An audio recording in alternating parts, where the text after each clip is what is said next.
distant lands we gather, hearts of fire all along. Oh, big Nick, cause we follow through the storm and through the fight. For Valhalla we will borrow strength and might under moonlight.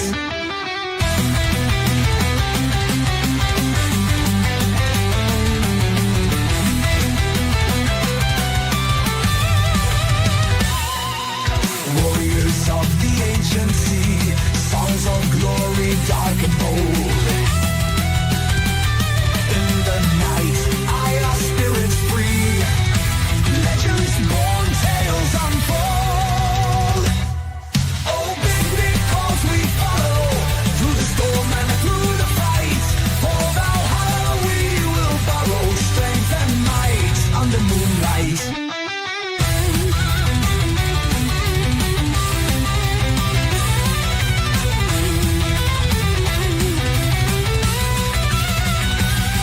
From horizons wild we roam, with thunder in our soul.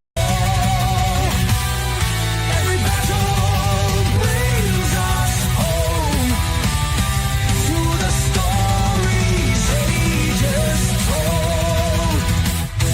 Oh, big Nick, cause we follow through the storm and through the fight. For Valhalla we will borrow strength and might under moon. Heyo! Welcome. It is Friday, and it is 11 p.m. where I am. I am way ahead of you. 5 hours for another week, and then we are back to 6 hours ahead because we haven't had our daytime saving summertime thing in my yingy. So, Delphi case. And the focus on this stream / panel show will be Richard Allen's digital forensic expert. Stacey Eldridge was on the Defense Diaries podcast. And there was some really, really revealing things that she may or may not be able to testify at trial, which she alluded to but didn't say too much, because if there is a second trial, you need to keep the element of surprise. But also some of the absolute lies the prosecution came forward with was revealed through her. So that is some of the things that we will talk about. I have invited a bunch of people. RM Productions can't be here because of an allergic episode. So sadly. Andrea Burkhardt might show up later. She is currently on another stream. And I invited Dali and Hella, who I see are in the chat. And one is here from the very start. You have seen him a lot on my channel. Hi, Dave. Morning. Good morning to Hella. Anyway, I was just typing in good morning. I said it's not morning. Yeah, it is where she is. Apparently. So, hey, Nick, it's been a while. Last time I was on with you, I was in your native land, hanging out on an island. Yeah, you were. Yeah, That was. Yeah, it's been a while. Well, I mean, we do too little together nowadays. I mean, we spent a year and a half with the Yodi Aris trial. I know. Yeah. We streamed like every week together, at least minimum once a week. And now I feel like I never see you anymore. And I blame myself, really, just because I don't stream. It's 5 Yeah, p.m. we know. You retired a year ago, and since then you have been on some stream every week. You know, it's funny. So I streamed this morning or this afternoon at noon. I was on with Friday Law with what's it called? Laid Back Law. Yeah. Yeah, and then now I'm streaming with you. Tomorrow I have a Lego stream. Sunday I have my own stream. I'm gonna be talking about P Diddy, but I don't stream at all. No. You're retired. You're retired. We know. But did you get? Are they still refusing to monetize you? Oh yeah, I'm not monetized. Yeah, I don't stream enough apparently. That's the problem. I need to stream more or something. I don't know. They tell me something different every time, but that's okay. Oh, Dave, were you rude? I was sending him gifts while I was live on stream with Layback Off. Texting me. Speaking of gifts, the gift from Australia. Hello. Good morning. Yeah, sure. Happy Saturday in the land under the dome with imaginary animals, spiders, and a duck beaver who lays eggs. The A platypus. duck beaver. Fantastic. The duck beaver. The platypus. Hello guys, how are you? My two original defense lawyer. I'm not going to call you daddies because Ange is in chat and that means something else to Ange. Hello Ange. Yeah. My two originals, my mentors. Hey mate, how are you, my sis?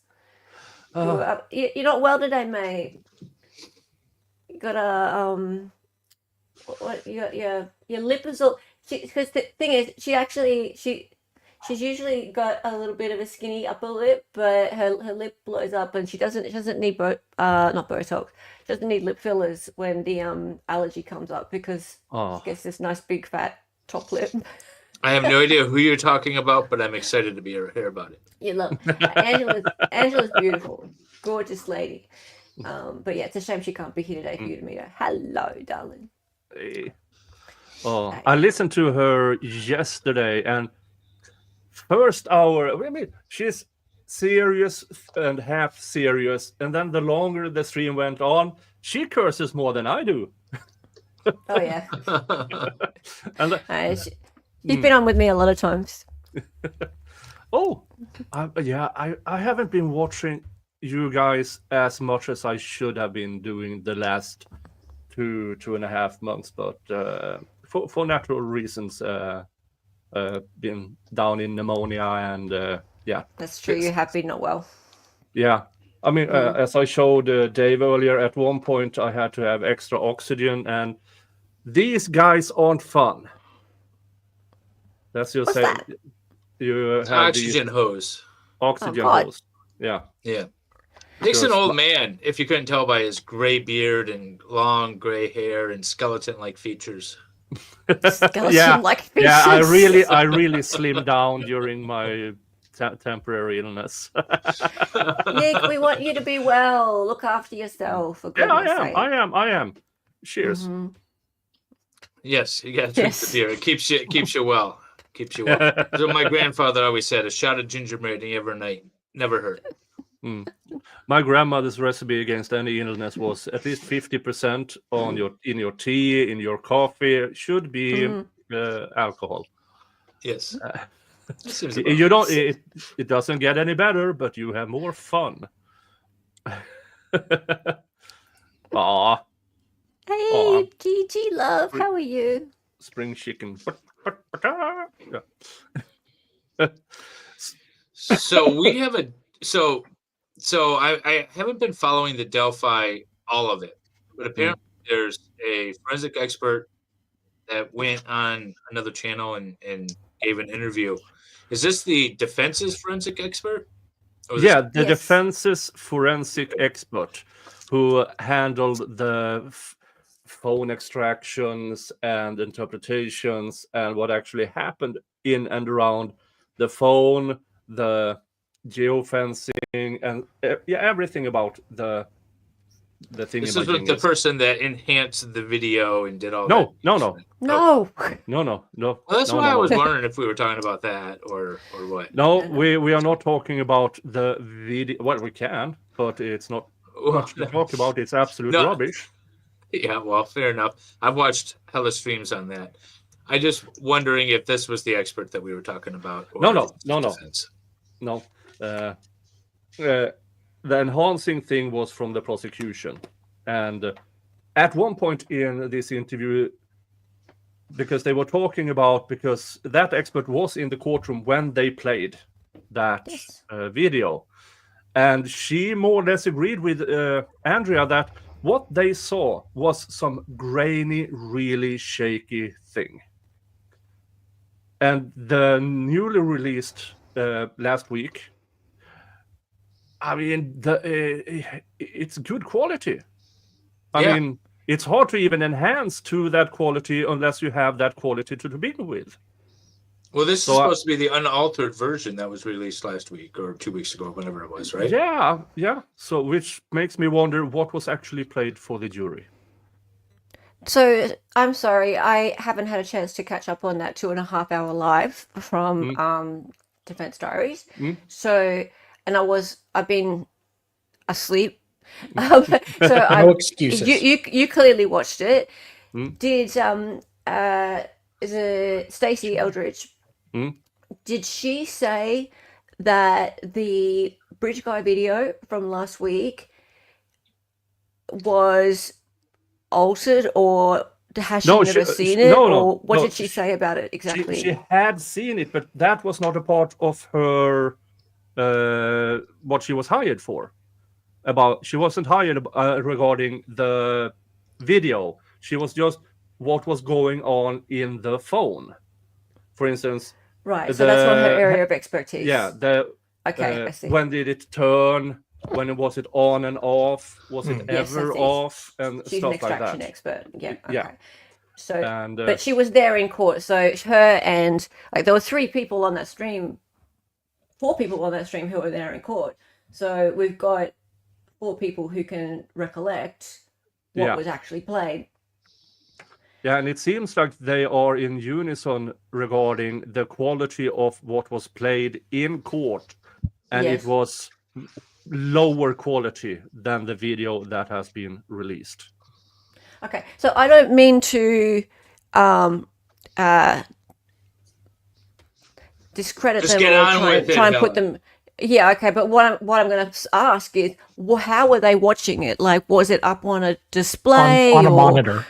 on a monitor? So yeah, if it it looked was- lesser quality to them, how can we compare apples to oranges when we're Yeah. looking at it on our screens Hmm. and we're looking at it up here at actually 180p when they're looking at it up there and they can't see No, the the- detail that we're So seeing? you think the courtroom the has scr- a tube television up on No, there?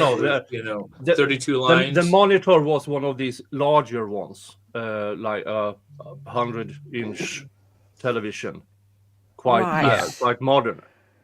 So even if you are 30, 35, 40 feet away, the picture itself shouldn't be less clear. Just it might be harder to see. Okay. So that is something that really caught my mind. But I think just now there are 3 people interviewing her, plus Andrea, who was there with her lawyer mind, and they are talking about what was actually going on, as much as Stacey can talk about it. Sure. So let's Look. Yeah. Thank you. I'm Stacey Aldridge. How are you? Thank you for joining us. I'm great. Thanks for having me. Yeah, so we're really excited to have you. As you can imagine, the 3 of us have a million questions. I did not ask you ahead of time how much time you're allocating to us, so I want you to feel free at any time. If it starts to go long, you're like, "Hey, I got to go," and we will of course respect that, and we will bid you a fond farewell. But we're very grateful that you're here, and we're really excited that you're here. So why don't you just tell the people beyond kind of what I described in terms of what you've done in your career, like what are you up to now? Yeah, so these days I am primarily focusing on doing mobile forensics. I do the digital forensics too, but I'm really trying to focus on doing the iPhone specifically. I prefer to get the criminal defense cases in my own firm, but I do, a mix of whatever stuff that people need their iPhones examined for. And then in addition to running my own business, I am an adjunct professor at a couple different universities where I teach mobile forensics, digital forensics, and a variety of cybersecurity classes. Yeah, this was the expert that the prosecution chose to. Here's our expert, a cop. Yeah. And this Well, cops are free. Remember, cops are free Yeah. to the prosecution. So that's Yeah. why they use them whenever possible. Yeah, but at one point, when you have a level of expert, now I understand if you can afford to hire the world's foremost medical examiner, but you still kind of need to have a medical examiner. I mean, if there's a difference between, she's an adjunct professor in this thing on several universities, she teaches. A cop, no matter how many courses, that cop probably took and didn't understand her courses or something of the sort. At what point, when it comes to expert, the difference between them are something I believe in trials aren't really handled by many. I don't know if it's not allowed to. Just that we regard this as an expert because I don't want to necessarily bring up Karen Reed, but in this second trial coming up, the state has presented a expert who's a cop, like a dog cop or something, or some sort of behavioral thing. Yeah, I get like training canine or something like that to go up against a medical examiner who says that those bite marks are not, or those marks are in fact. He just worked in the kennel. Dog bite. Anyways, it's just interesting. So they have a forensic pathologist, the defense does, and the state is like, well, we got this cop, we got this dude over here. It's the same sort of thing. They do it all the time. Yeah, but sometimes it's just the difference should be obvious, but apparently in many trials it's enough. No, this is a cop. He had a 2-week course on this, so we put him up, and his opinion is as valuable as this 20-year forensic pathologist. Okay, but if we're talking about state expert as opposed to defense expert, that's the difference, right? Because jurors don't like defense experts. They hide guns. Yeah. They're just trying to throw everything against the wall, people. Defense attorneys and their experts, they're trying everything. They're just like last hope and prayer. Whereas the state, they've got their cops who are trained. They're doing the right thing to try and save the community from the evil bad guy, the narcissist. Yeah, it's That's how I annoying. feel. Yeah. It's annoying. What did this woman testify to as far as the phone testimony during the Delphi trial? She testified movement of the phone, the data inside the phone. What did it actually register? At what times did it register? Was the phone like this or like this? Did it correlate with the video? Stuff like that. And I imagine her testimony was inconsistent with the state's theory, right? Yeah. Did their experts spend a weekend just kind of tossing the phone around the office to figure it out? Oh, wait a minute. That'll never get old. The opposing expert, because she testified in the headphone jack, the aux jack. She testified this was plugged in at some point and at 10 p.m. at night, when the prosecution said the girls have been deceased for hours, that something was pulled out of that. So the phone registered either headphones or something in the auxiliary jack that was inserted and exerted. During the 15-minute break, the prosecution's expert went out and Googled what could make auxiliary jack that's right. Should registered. have used He Ask saw. Jeeves. No, so he Googled, and then he came in and represented what he Googled, and nobody was objection. This is completely Wait. new. There was McClellan was. I saw he was complaining about that today somewhere. Yeah. It was a ambush at trial. Yeah, ambush at trial with this But revelation. I from a- Googled it, and Miku says the defense did object. yeah, the defense But did. from a foundational standpoint, right? The expert is supposed to have independent knowledge Yeah. and an expertise in a field, and then to be able to take that expertise and apply it towards the facts and the Yeah. information that they gathered, and then offer a expert opinion. Mhm. That generally doesn't come from Google. Now, it can come from, say, like a peer-reviewed learned treatise and things like that. But from Google, when anybody can get up there and say, I'm an expert because I Googled it last night at the Holiday Inn. Yeah, He's a and Google this was expert. during a break in the proceeding. The same. She. That was their last Oh. witness, and then it was rebuttal after 15-minute break, and then he was on the stand and said, "Yeah, I googled this, and I found this forum where people discussed this very thing, that something is blocking my auxiliary where I put in my headphones." So he concluded that no, it was dirt. That's like a witness going out and trying to educate themselves to appear to be a better witness on the stand during a break. That no. But Gull allowed it. And yeah, Dave, what's going on here?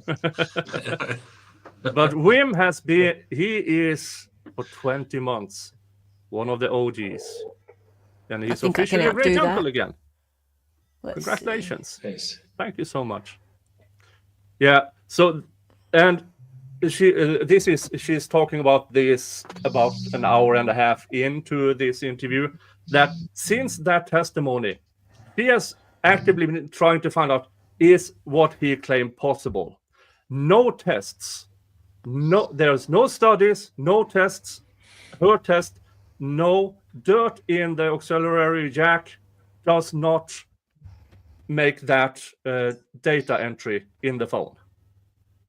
So he just went up there and speculated. Now, experts are allowed to speculate, but they have to have some form of basis for the speculation. He just made shit up. Yeah, and that's the thing, is that they have to have some sort of underlying foundational knowledge, or, like I said, a peer-reviewed treatise or some sort of credible source for the information that they're using. Yeah, and It can't just be anything. yeah, and apparently that forum wasn't even an official iPhone forum. That was just people who had the problem and talked to other people who had the same problem, not That's iPhone peer related. review. Well, Don't you know? yeah, I sure. wonder how much insane things I could find. I'm sure, according to certain Google searches, the Earth is flat. We never went to the moon. Mm. That's true. Aliens built the pyramids. So Yeah, I could find all of that on Google, I'm sure. Oh, and there was a second shooter, right? Oh. There's Yeah. always a second shooter. yep. All right. Oh, And there's always a second shooter. Like, Okay. okay, kind of busy. A little bit. A little bit. So, in terms of at some point during the I guess we'd call it the pretrial period of Richard Allen's case, you were retained by the defense. Yes.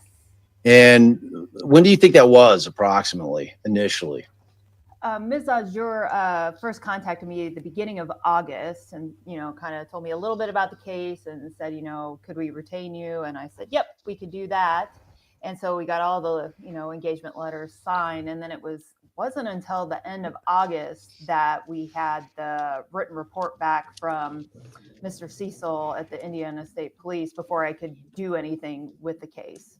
Yeah, and that, I think, because he had done initially a report back in 2019, but then he was wanting to use the most up-to-date version of Cellebrite, right? And that's what you guys were waiting on? Yeah, I don't know. He was continuing to examine, and so he needed to at least update that written report with some of the things he had talked about in his deposition and had done. Did they give you a forensic image, like an official forensic image that then you could go and create your own extraction with your own parameters to make sure that they didn't weed anything out? So they gave me copies of multiple extractions that they had done. They had the initial ones that they did straight away in February, and then they did some more like 7 months later. And then they had Mr. Cecil had also done one even later with the gray key. So I couldn't do my own extraction because I didn't have the cell phone. So I just worked off of the extractions that they did. And in forensics, the best practice is to only do that one extraction. You can do it like multiple ways, but you're just going to do it at that one time, at that one session when you're hooked up to that tool. You typically aren't shutting the phone on and off and pulling it and extracting it numerous times. Now you can certainly examine with updated versions of software whatever extractions you have, and that's done all the time, right? Because many years go by and then you're like, well, let's just refresh our memories and see what else we can find. And that's the biggest problem with cell phones is cell phones are released faster than our forensic tools can keep up. One of the things I remember from your testimony, we heard a lot about there's 3 different types of extractions. There's the basic logical extraction, which is like the lowest kind of level of information you can get from the phone. There's the advanced logical that gives you a little bit more system information or app information. And then there's the full file system, which is really what you want when you're able to get that. It's going to be the most thorough resource that you can have for what's in the phone. So what we heard was that when Mr. Bunner did the first extraction on the phone, he chose to do the logical. And part of your testimony was that you checked to see kind of what was available for that operating system on Libby's phone back at the time, and a more sophisticated extraction could have been done at the time. So my question to you is, do you have any idea from what you reviewed or just from your own experience why that decision would have been made to do that limited extraction, given what we ultimately found out, which is that can affect the ability to get full information from the phone in subsequent extractions? I don't know why he did what he did because there were no notes or reports provided to me from Mr. Bunner. My guess. Yeah, that is in many That's cases. a really good question. Yeah. And in the Karen Reed case, other cases we follow and followed during the years, there are very few original reports written. It's almost as if it is a pattern. So it depends. Someone asked in the chat, I can't see who it was. Judge Jessica asked how long it takes to extract stuff. So they're talking about Cellbrite, and Cellbrite's a very typical software to be used. Celery Bright is how you say it. Anyway, the so I can only speak off of what I've experienced. I've had cell phones that I needed extractions from before, and I have a guy that would come in and do it. He'd do it in my office. He'd take the phone, and depending on if he had a passcode or not, it took maybe half a day to download everything, and this was a full data dump. And then he can process through Celerybright, or however you want to say it, the software. You can analyze it a variety of different ways, but he did a full dump, and it took like 4 hours. It's not like it takes days. And this was a child's phone, and all the apps that they have and the photos that they have and everything, and text messages and Snapchats and everything. It was able to download it all in about 4 hours. Okay. So a 4-hour download. Yeah. So that's the download, but then there's the analysis of it. Well, then the analysis took a few weeks for him to come back with the analysis. But the download, the extraction itself, which I think is what the question was, the extraction itself took 4 hours. He was sitting there in my office with the phone for 4 hours, and then he was done. Yeah, I you was heard it trying here. really hard Maybe not to say jumps it. takes 4 hours. I did not say it. Okay.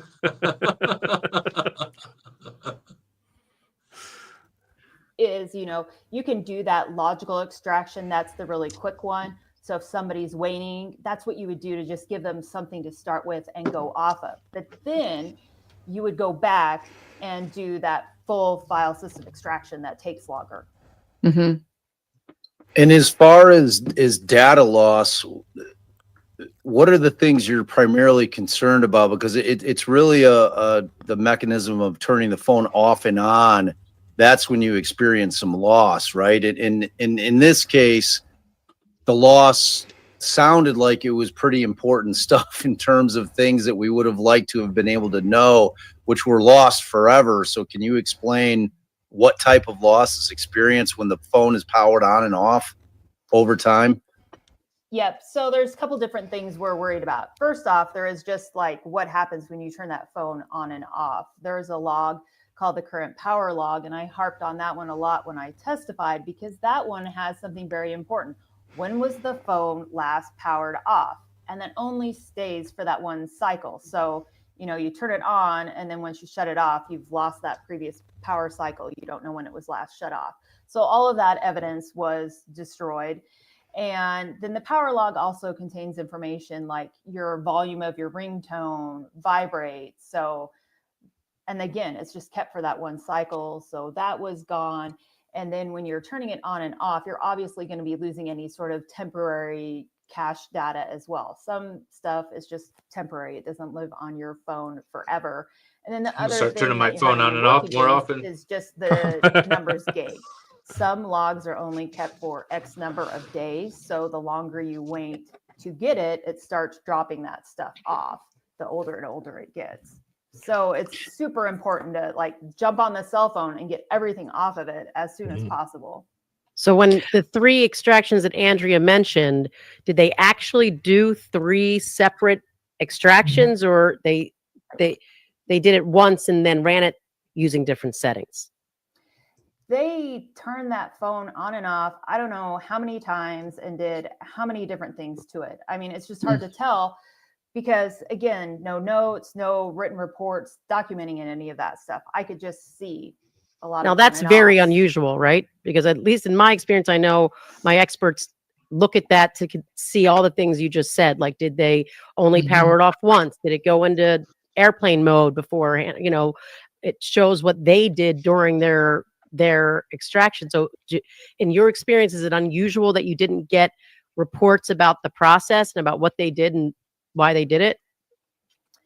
It's not unusual to not receive notes necessarily, because you got to go through some extra motions and stuff to try to get those, but at least to get a written report from the law enforcement agency documenting what happens, that's highly unusual. And in terms of best practices, the way that I've been trained and the way that I train, it's, you keep the phone in the state that it's in until you're ready to do something with it. So in this case, it was off. So you'd keep it off until you're ready to do that extraction. And then once you're doing your extractions, you keep it on until you're done. Okay, so then That's I kind the of cut answer you off with to Matt's the 3 question. extractions that, oh, you did. You said that they actually did 3 separate extractions, right? Or no? Yeah, because they did like the quick logical with the Celebrite, and then they did like methods 1 through 3 is what they called it with the Celebrite. And then I think they went back a number of months later and did it again with the Celebrite. And then So it's Mr. hooking up Cecil to did the it with machine grape. again each Mhm. time. It's not pull all the data not a- once it's and not then a running machine. data to different formats. Right. When you It's do the like this extraction, industrial you machine start you each place one the phone over. into. And you can You certainly wheel keep the into the phone office. on the whole time Yeah, you and crank never it and disconnect it and do that. So The problem see a is lot of when you people in the squish it chat so are- many times. Yeah. So it's not a machine, which is funny, just the way she says it. You literally just plug it into a It's a computer. contraption. You plug it into a computer. It needs to be on. The phone needs to be on in order for you to do that. One of the bigger reasons is because you need to be able to not only have it on, but log into it. So if you don't have the passcode, that becomes an issue as well. So if you can't, there's some ways to bypass it without the passcode, but you risk losing a lot of data if you do it wrong and screw it up. So it's there was iffy. Yeah, here I believe it was somewhat simpler because it was connected to an iPad and to the cloud, so they could get into this fairly easy.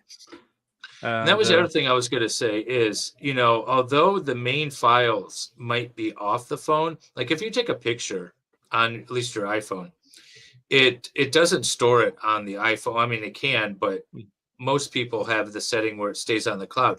There will be a small thumbnail of the image on the iPhone. So even if the picture has been deleted from the iPhone, there's still a remnant of it and says like this picture existed or this file existed. There's still a lot of data that's there. Yeah, and on the phone you have the mechanisms of the phone that is logged on the phone itself. That won't be uploaded to the cloud or to other devices. As we said, did it move? Did it turn off and on? Was something inserted in the auxiliary jack? Stuff like that. That can only be in the phone. But as she said, every time you turn on and off, well, there goes the catch, whatever it's called. Cache. Quiche. Cache. Quiche. Cache. What was it? What trial was it where they talked about It's cache? an egg dish. Oh, cachet. Cachet away. That was my trial. Cache. Was that your trial? Yeah, but on a serious note, I mean, if the cops just went, turn it on, did one extraction, turn it off, turn it on again, did a second. A lot of stuff gets removed because first in, first out. For instance, if you start up a phone and and up goes all the apps. Well, the last entry probably will disappear. Not the last one, but the oldest one will probably disappear. I believe. I'm no expert. I'm an on and off kind of guy when it comes to electronics. I'm just trying to interpret.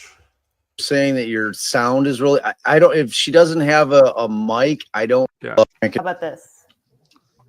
I think it sounds better. I hear a difference. Do you hear a difference, Andrea? I can't quite tell, but I'll ask a question. How about, and then we'll give her a chance to talk and see if it helps. I wanted to follow up on the temporary files that get lost because one of the big mysteries that kind of surrounded the phone in this particular case had to do with a photograph that had been uploaded, we're told, to Libby's Snapchat. And apparently during the extraction, this photo was not found in the photos. It wasn't found in the Snapchat cache. It wasn't apparently found in like deleted files or anything like that. Like it was just nowhere to be found. It was apparently subsequently hunted down from the internet rather than from the phone itself. And so I'm wondering, is there like cache data like that you would expect to be lost either over time or because of the powering on and off of the phone through the extraction, either associated with Snapchat or associated with deleted files or something like that? If say they took the photo, posted it, deleted it, is that a potential explanation for why that Snapchat data doesn't seem to be there? Is that something that you know? Because I know you didn't testify to it. In general, Snapchat is the problem in this case because it's hard for a lot of the forensics tools to parse everything out. And so not everything in Snapchat is necessarily supported. So it requires some manual digging and linking to get all that stuff parsed out. Yeah, that picture is very puzzling because that is very Hella. Oh my God, this picture, it haunts me. Yeah, because that is very close to the end of the bridge. It may be 30 seconds to a minute from where the video starts. Where the fuck is Bridge Guy? Yeah, but who's to say that the girls didn't walk on that bridge, walk down the trail a bit, go back and play on the bridge, and then Bridge Guy shows up? Yeah, might be.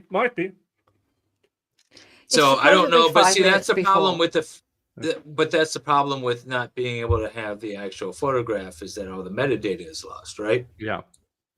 So we don't have Well, the metadata to tell exactly when it was taken. and even more so, the time of the photo was supposedly 2:07 p.m. And what has been a point of discussion recently is that there's no, it's only Cecil from the state who says it was 2:07 p.m. and he Googled that, right? So it's been accepted for a long time that it was 2:07 p.m. But that's just based on him Googling when people saw it and said I was that it going to was say, 2:07 he's p.m. basing that off of when it was posted on Snapchat and when people saw it, right? When they said that it was posted on Snapchat, I think. Oh, Right. so when they said, okay, because it so was a there's no story. metadata to confirm that. We don't have the Oh, original. there's zero. We don't, yeah. Yeah. So there's that's, zero. yeah, Because I it mean, wasn't I on her used to have phone. Snapchat to harass my kids with. Yeah. And if they sent me a picture on there, I wouldn't necessarily know when it was uploaded. I would know when I saw it, but I wouldn't know when it was sent to me or uploaded. So that's the problem. Steve in chat, Angel thinks she's the boss. Angie's invited. She's got an allergy, mate. Yep. She's got a link. Yeah. R&M has the link, but she is having allergies. Yeah. I told her that when I was a kid, I had severe allergies, but when it somewhat went away because where I live now, it's windy and no trees. So that helps. That helps. Genuinely, Yeah. that helps against allergy. Being at a place that is windy, because the pollen and the dust and everything just blows away. She's trying to make her own lip filler. That's funny. Yeah. So assuming that the photo was taken at 2:07 p.m., that's 5 minutes before the video was taken.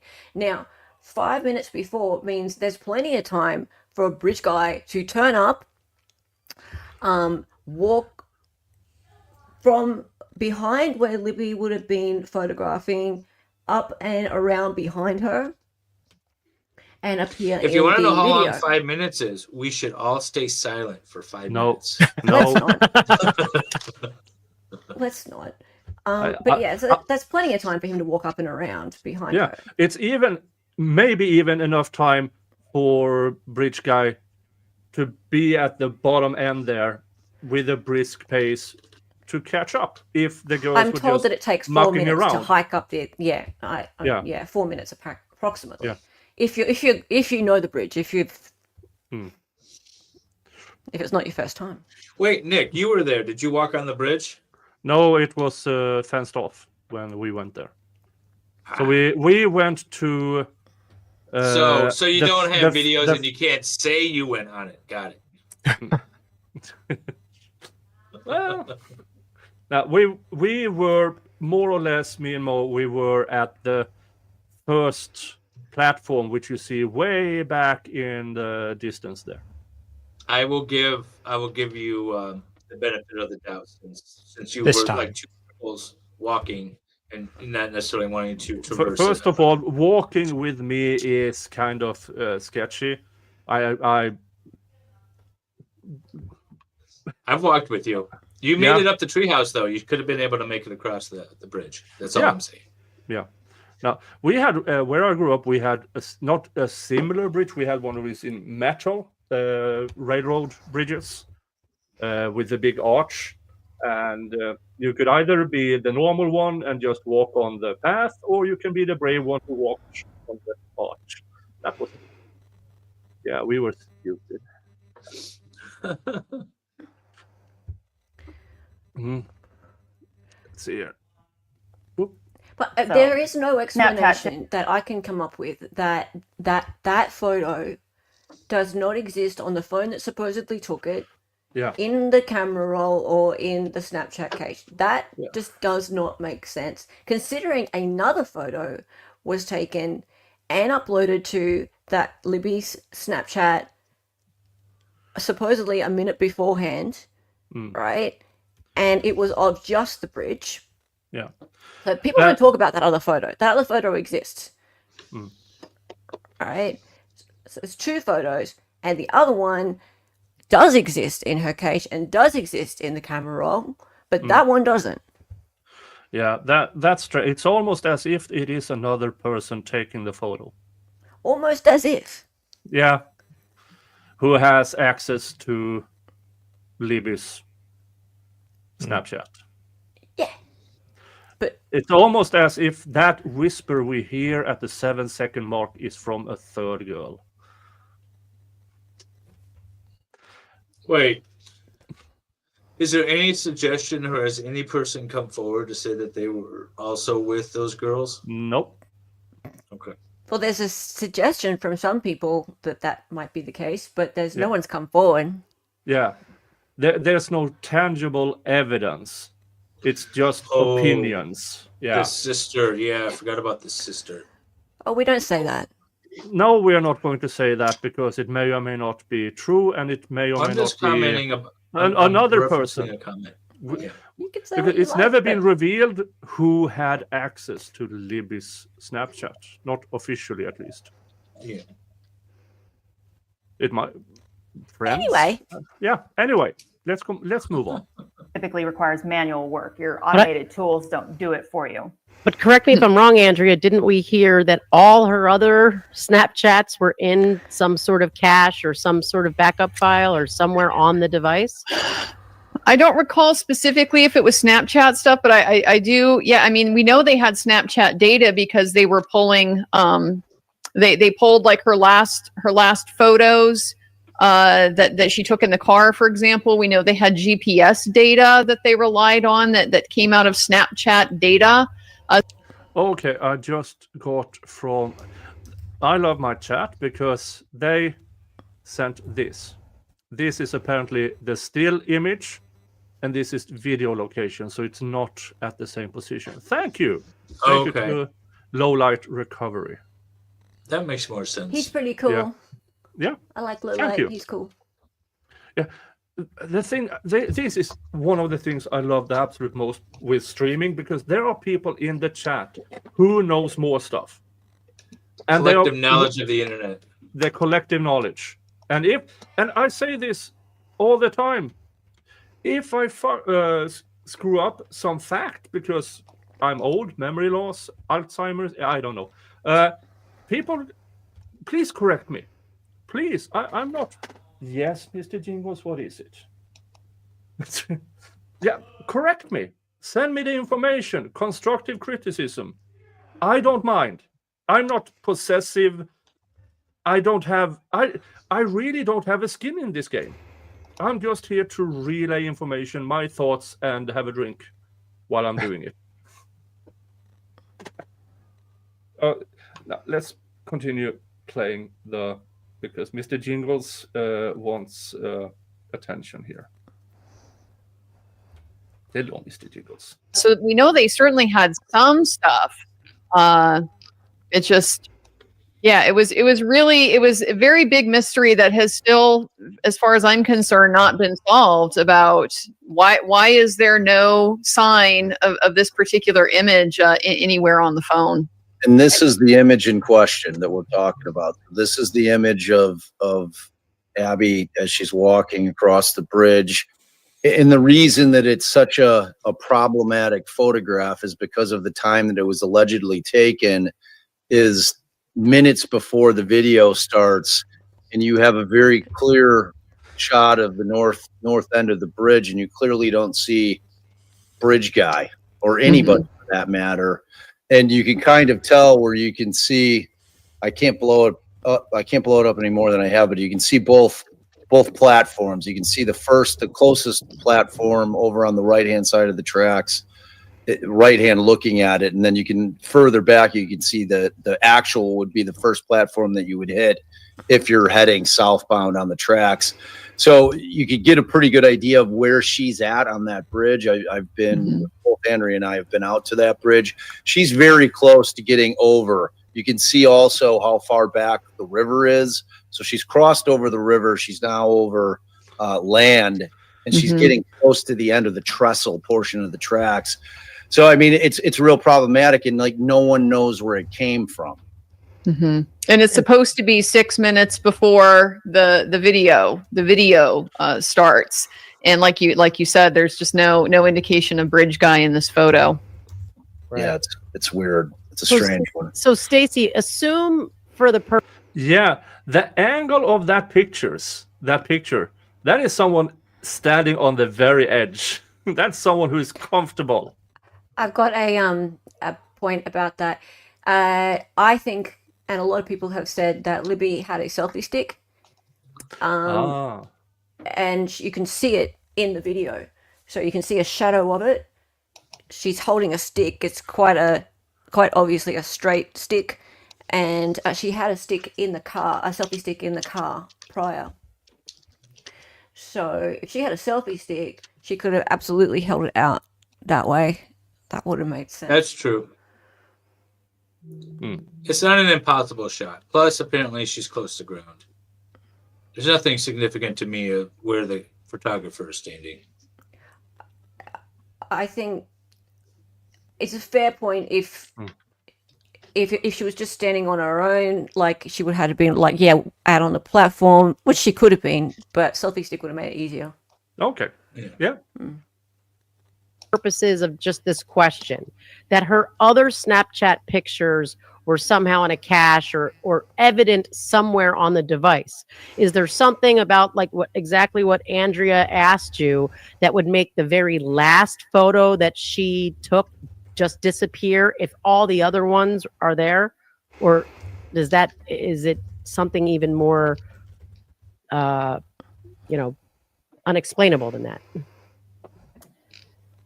It's hard to tell. I could say that I'm not sure which photos were like taken by the camera and then shared over Snapchat versus what was taken directly with the Snapchat app and shared. So that could be the difference. But you wouldn't expect that it is to a good be point to just make. like that one thing gets lost because they processed it so many times, because it got turned on and off, that you wouldn't expect to lose evidence of a photo from that. I would say it would be unusual for the most recent thing to be gone first. Because Typically, like one of older the goes first. It's usually first in, first out, right? Yeah. For data loss. Yep. And with respect to Snapchat in particular, now, of course, I had to go to my teenager to explain it to me because I don't really understand how it works. And, I don't get it at all, so don't feel bad, I Bob. don't get it. Like they keep trying to show me how to use it, and I just can't figure it out. So, but at any rate, I know this much at least, that there's a setting because the concept of Snapchat was originally that the kids liked it because it would automatically delete whatever you set after a certain period of time. Now, I know that there was a setting wherein your friends could grab a screen grab of that picture, or you could also, there was a setting where you could save it to your own photos. So, I mean, were you able to see anything like that in terms of the extraction report? Like what would like the settings? Because that was the one thing I never understood in terms of how apps work with the phones themselves in terms of Cellubrite extractions. You know what I'm saying? Because they're really trying to deal with Apple or a Droid in terms of trying to figure out what their secret sauce is, respectively. Like, how much do they incorporate in that type of software to try to deal specifically with apps in terms of recovery? Typically, they're going to focus on the biggest users of stuff or the most popular things. So if it's a popular app, they're going to have a lot more built-in support for it, where the tool is going to automatically present you this information versus something that's more obscure. And they're obviously focused more on the United States market. And so if you get somebody from a different country that's using what's native to their country here, the odds of it being parsed out automatically and presented in a nice readable format is really low. So There's just too much stuff. So going back to the whole forensic image, and I don't know if lingo has changed, but do you ever get a forensic image of the phone, or do you usually get an extraction report? The days of getting a forensic image of a phone are long gone. It's just because of the way they've changed them and all the security. So we just call it a full file system extraction. That's the best you're going to get these days. So is that any form of raw data, or is it literally you're getting the report someone else basically generated? It's not a report. It is more of the raw data, but you're not going to have like you might get on a hard drive where you could have like what's known as drive-free space. Okay, so you're not going to get, basically, you're not going to get altered. You're not going to get something that's like a duplicate of the phone. Like you couldn't take the report or the information you get and then duplicate the phone. You're not going to get that. You're going to get a long document that's going to say, this is what exists on the phone. This is when this happened. This is when that happened. You know, these are the applications that were on the phone. These are the files that were tied to that application. You're going to basically get a giant report. You're not able to duplicate it though. And I think that's what they were getting at. So, but I got to run. I got to cook dinner. So do I. Sorry, Nick. Yeah, I see it in the private chat. You're all abandoning me, you assholes. I know. I'm just sorry. I've got a really If good I reason get dinner done, I'll come back if you're still going. Yeah, okay. All right. I'll try Yeah. to come I ain't back. coming back. Oh, I almost pulled a Dali and ended the stream. I'm gonna go. No, with no, you. no, no, no. Should we tell everyone about that? Oh God. No. When he ended Nick's fundraiser, It wasn't a big stream. stream. Yeah, no, it wasn't. We didn't have thousands of people in chat. No, it weren't, was only like It was 500. fundraising. We were fundraising for Zachariah Anderson, and we were a few hours in, and things were going quite well. Yeah. Yeah, we had a lot of momentum, a lot of people filing in and raising money, and then all of a sudden Salvador decides, I'm going to leave, but I'm going to end the stream on my way out. Well, and on that, I mean, congratulations on your now sobriety. Oh, yes. That's, you know what? I wasn't I'll really give it- drunk. I was really, really tired though. So at least I Yeah, I can't right. even blame Should we the play it alcohol. back? We No. can. No, no. Yo. We, Poor Dali's never going to live that down. No. It's not as bad as when he thought he ended his own stream, but didn't. No, That's right. Flipped.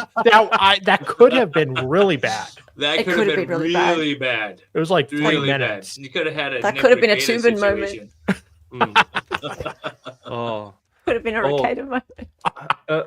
I tried out this other streaming platforms thingamajiggy, and I had the Defense Rests on, and it was before the stream started, and I didn't know that people in the background could hear me because I was also in the background, but on that app, it plays sound. So I was just walking around and Oh, felt, great. well, let's rip one out. I came back to the screen and she's laughing her ass off. And I'm like, did you hear that? Everyone's had that moment, but me. I haven't. No, I have a No, perfect record. but Hella, you work with technology. The rest of us are technological ignorant. Yeah, we're just winging it here. No, I'm really Yeah. good with technology. Just not All right, streaming. I gotta go look after my little girl's birthday, so I right. shall All see right. you guys. Have a great Yep. one. Bye, y'all. Bye, everyone Bye, in chat. Nick. Love you Bye. all. I'll try to jump back in. Yep. Yeah, same. Bye. All right. Bye, guys. Bye. Dun dun dun. And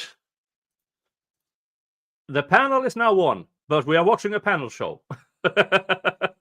And there might be people on later that I have invited. People might come back, but as of now, you're stuck with me.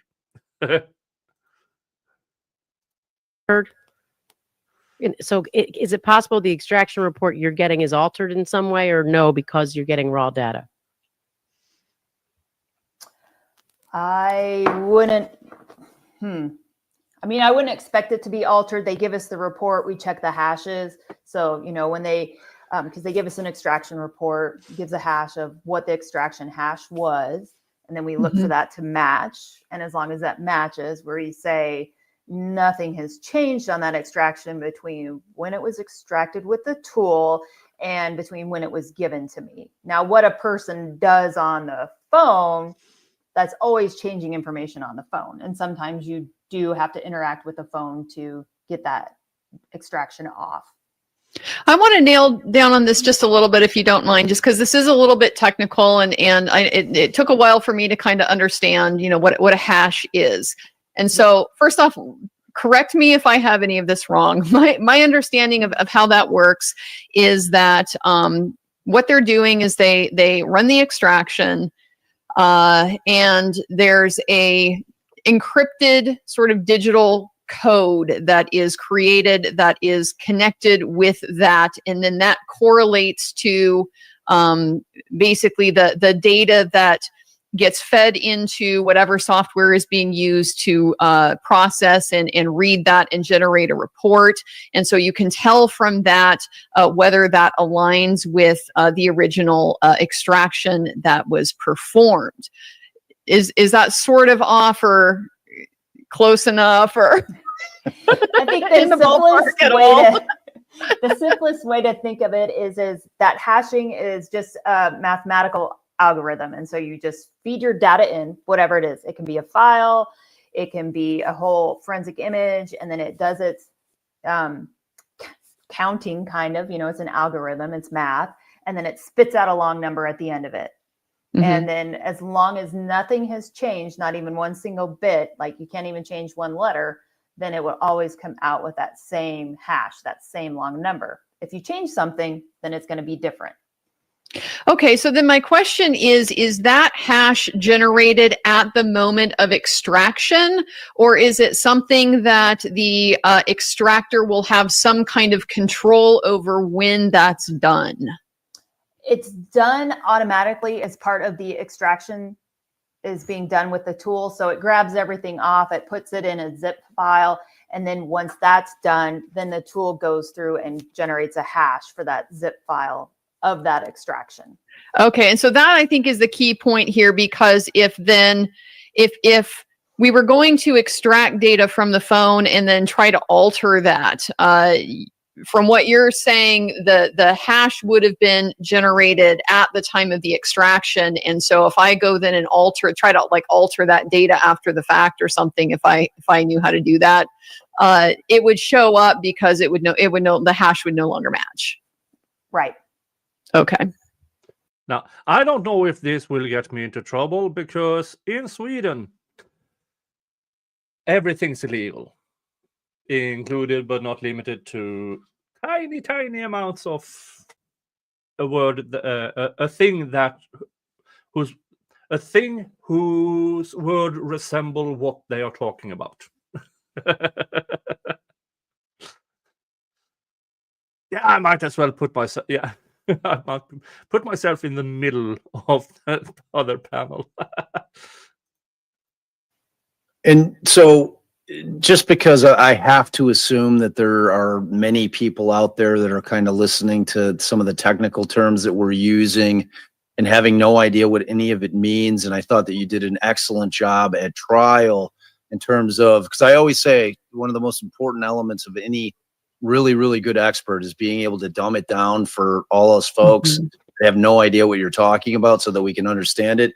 So can you kind of explain in terms of, and I loved when you used kind of that under the hood analogy with respect to knowledge C, but can you kind of go through briefly and just explain what the different types of databases are that exist and what we now have access to in terms of these extractions? Absolutely. So basically Before she answers, I think this is what happens when lawyers talk to experts. And also, I hope you are following this better than I am, because this technical stuff, most of it goes over my head, but I understand the argument they are making in this. And hopefully Andrea can show up later, because I got an answer from her when I invited her. She is with Lana, and she said if she gets free, she will pop in, but there's no guarantee. Everything on your iPhone is going to be stored in a database. That's how it's organized. That's how it's keeping track of everything, what you're doing, where it's saved at. And so the main databases involved in this case were the Knowledge C, and that tracks a whole wealth of information. It has like your charging state, the audio, that output that you're using, you know, like are you on your Bluetooth, your wired headphones? It even has your battery percentage, like how fully charged are you? It logs when you're locking and unlocking your phone, if your phone screen is lit up, the apps that you're using, which app is on top, which app are you looking at right now? So that one is a treasure trove of knowledge always for us. Another good one is the Interaction C. And that's kind of like what it sounds like. What are you interacting with? What are your contacts? What are you doing with the apps as well? And then we talked about the current power log. Well, that's more of a log than a database. And then there is, of course, the Apple Health data. And that's logging your steps, your distance, your elevations going up. And there are some other databases related to Apple Health that I didn't get a chance to discuss in court. So with Apple Health, is it so one of our members had said that with newer iPhones, at least, that steps taken in health data can take sometimes 3 to 7 minutes to update. Is that your experience? So I didn't really do a whole lot of research onto the newer stuff because I was looking at this for the old iPhone 6. I mean, it's old to us now. But what I will see about Apple Health data is Apple is a closed system. It's all proprietary. They don't publish how any of this works. And so to what your user said, now they've noticed like it maybe takes a few minutes for it to kick in. And anything that we say about Apple Health is either through other forensic examiners or forensics institutes doing the research and meticulously documenting it and then sharing the results. All right, because her kind of question with that was like, is it if would the information have updated, like if the phone got powered off, which I think you're saying there's no evidence that the phone got powered off, right? I found no evidence that the phone powered off until 4:33 a.m. on the next morning. It was on that whole time based on what was available to me at the time of my exam. And if it had somehow powered off or shut down or whatever, is it possible that there were like steps that would be missing if the phone had like shut off right after them? And if that's the case, would they then get accounted for once it got turned on, or would it be lost information? Wow, what a can of worms. So what I'll say is, you notice like when you shut down your phone, it kind of takes a little bit, like, you know, it just doesn't go off like that. So it's definitely doing stuff with the databases and writing stuff. It does cache some database information. There's certainly temporary places for that to be stored. As to whether or not, you know, it was just gone forever or got saved later, I'm not even going to attempt to comment on that. Part of the hardship of it being Apple's proprietary functionings. Yes. All right.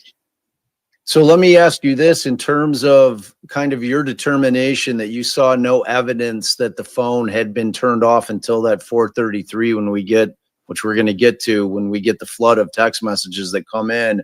Did you see anything specifically in the interim, in between the period of time that the state claims the last movement was made on the phone and that 4:33 a.m. that gave you a good indication that the phone was still operating? Well, yeah, one of the biggest ones was that aux input change where it was logged that something was plugged into and then pulled out of that aux input port. And when I say that, I mean the little hole at the bottom of the iPhone where you can plug in, you know, your headphones back when we used to have to use cables like this all the time. That was the option on that iPhone 6. Yeah, for all the young heads out there, back in the old days, they used to have an aux port that you used to plug in thing. They don't have that anymore on iPhones. So, I mean, do we want to start getting into that right now, or do we want to wait? That is a whole area that I want to spend a fair amount of time on. So then back up and touch on something else, and we'll circle So- back to it. Well, I have a question that's kind of related to this. How do we know the phone was on or off for, you know, at what time? And one of the things I remember that I think it was explored mostly when you were on cross-examination, but it had to do with the phone's connectivity and when it was in service, when it was not in service. I remember that. Yeah. Oh, this is one of the big questions that was in the trial. When was the phone on and off before they found Abby and Libby? Because that was a point of contention in the trial. So this, pay attention. In your direct, one of the things that was displayed was some of the AT&T ping and the location info for the phone, but I don't recall like any specific like information that was brought out for, like it wasn't to establish a certain location at a certain time or anything like that. But I do recall this testimony on cross that the phone had basically been kind of in and out of service between 2:32 when it stopped moving for the last time, and then 5:35. And it was after 5:35 that then it was like completely out of service consistently. And so if it seems to me, if the phone is in and out of service, the phone would have to be on at least you know, for some periods of time. And I was wondering if there was anything from your review of the location data, the app data, things that were happening on the phone, anything like that that would suggest any kind of activity on the phone during that 2:32 to 5:35 time frame, or if we literally just have like it's connecting, it's disconnecting, it's connecting, it's disconnecting kind of situation. Well, one of the things I clearly remember when I testified is that I did disagree with some of the timestamps that the state was using for phone calls and iMessages and FaceTime calls being received. And it's documented incorrectly on their timeline because they were using the server times instead of the phone times. And so that misdocumentation makes it look a lot more like the phone was going in and out of service because of that. I see. Was there anything that you recall from what you were looking at with that AT&T connection log that kind of confirmed what the signal status was or could have been at that point? Yeah. Again, you can really tell these are 3 lawyers and an expert. And this is, I watch you guys in the trial, how you explain things to each other, something that I find amazing because I find myself reading you guys explaining what's going on here. But also, if you don't know, this is stuff that should be available to ask in court. But due to Gull or Judge Bev or whatever's, most of these things aren't allowed to elaborate on by the expert. And I hate that. If you have an actual expert on, not a cop with a 48-hour course, but an actual expert, if you allow them to talk, you get facts. But sometimes it's almost as if courts don't like facts. I also recall that one of the last pings that AT&T had matched up with one of the last data connections that I saw on the phone. I don't remember the specific time of that, but that was on the 13th. And so let me ask you about, so like when you were originally retained by the defense, one of their primary goals was to have you try to figure out exactly how a phone that was clearly in an area where maybe signals come and go, but that clearly you can get a signal back there. I was back there. I don't know that they put any more towers up since 2017. Yeah, when me and Mo went to Delphi and we went out on that trail and everything, the things that caught both of our eyes or minds is that we had good coverage. And the other thing that really stuck out is you hear everything from that trail. You hear people, you hear cars, which leads at least me to believe that whatever was going on up until the girls disappeared was nothing unusual. That people went on that bridge, they walked over it, they talked to each other, they communicated. And I put up a video earlier today about Keegan Klein. I strongly suggest you check that out after this stream. Because no matter, regardless if you believe Richard Allen is guilty or not, why aren't folks more angry at Holman for knowing about Keegan Klein and doing nothing for 3 years while that creep was stalking and grooming minor girls? Keegan Klein told Libby they were supposed to meet that day, which again strongly suggests to me that, because we heard in the video, they were already talking about going down the hill. What if he said, I will meet you on the driveway below the bridge, and they were just searching for a path down there? We don't know. And some of the witnesses made phone calls from that very area during. Exactly. I mean, we know Derek German made a call from back there. I think that Patty may have also made it. So, I mean, but that was one of the primary things that he wanted you to try to figure out is why was there this 11-hour gap in terms of no service, and especially in light of the fact that we knew that AT&T was trying to ping that phone, right? So that was one of the primary things that they had retained you for. And did you ever come up with any kind of an answer?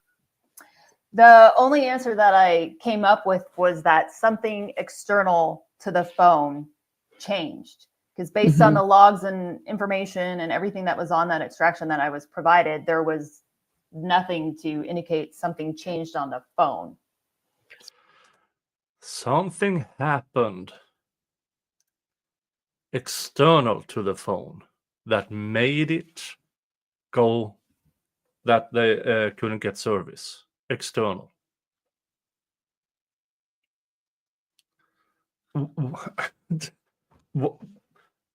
Wild speculation. What could make a phone there go out of service when you have decent service? I don't know. I don't know. So So could my that be a conclusion was blocking, external. like a fairway bag or a blocking signal blocker Could something like that be Oh, the answer? sure. There's lots of things that block cell phone signals, you know, and I mentioned like if you're in a lot of concrete, if you're in an elevator, a metal box, that's going to block your signal as well. So, And one of the go oh, ahead, sorry, go Andrea. ahead. I was going to say one of the other, I guess, variables in this too would be the tower and the tower operationality. And it sounded, from what I understood, that was something that the FBI is primarily going to do. They can go do drive test data, or there's, I guess, other information they could get from AT&T that might shed some light on that. But we already heard from other parts of the trial that there was kind of some iffiness with the FBI's involvement in this investigation, and eventually, they were asked to leave by the ISP head. And so it certainly looked like none of that was ever done. Was there anything that you saw in what you reviewed that indicated any kind of effort to evaluate? Was there some kind of tower related issue that could have affected the signal? I didn't see any evaluations like that. It was mostly the raw data that was provided by AT&T. I mean, would you have, had they done any kind of drive time testing, would you think that you would have received that from them in order to, really be able to do your examination? I mean, I guess I'm asking, do you typically, if that has occurred in a case that you're working on and they've done, that type of evaluation, do you typically get that? Well, law enforcement would be the ones responsible for doing that, as close as possible to the date of the incident. And then I would say rarely am I given that information. Sometimes I am, because it's more of just a corroboration. Like, do you see this pinging? Do you see data going out? And that's kind of more of what I do with it. This is a good question from Evil Alaska. Where are the geocaches around that area? Judge Gull denied geocaching evidence in this trial. Allegedly, and we don't know exactly why, because she never actually expands on why she denies it. But from what I've heard is that when they did the geocaching at the time of the girls, that 232, Rick Allen's not there.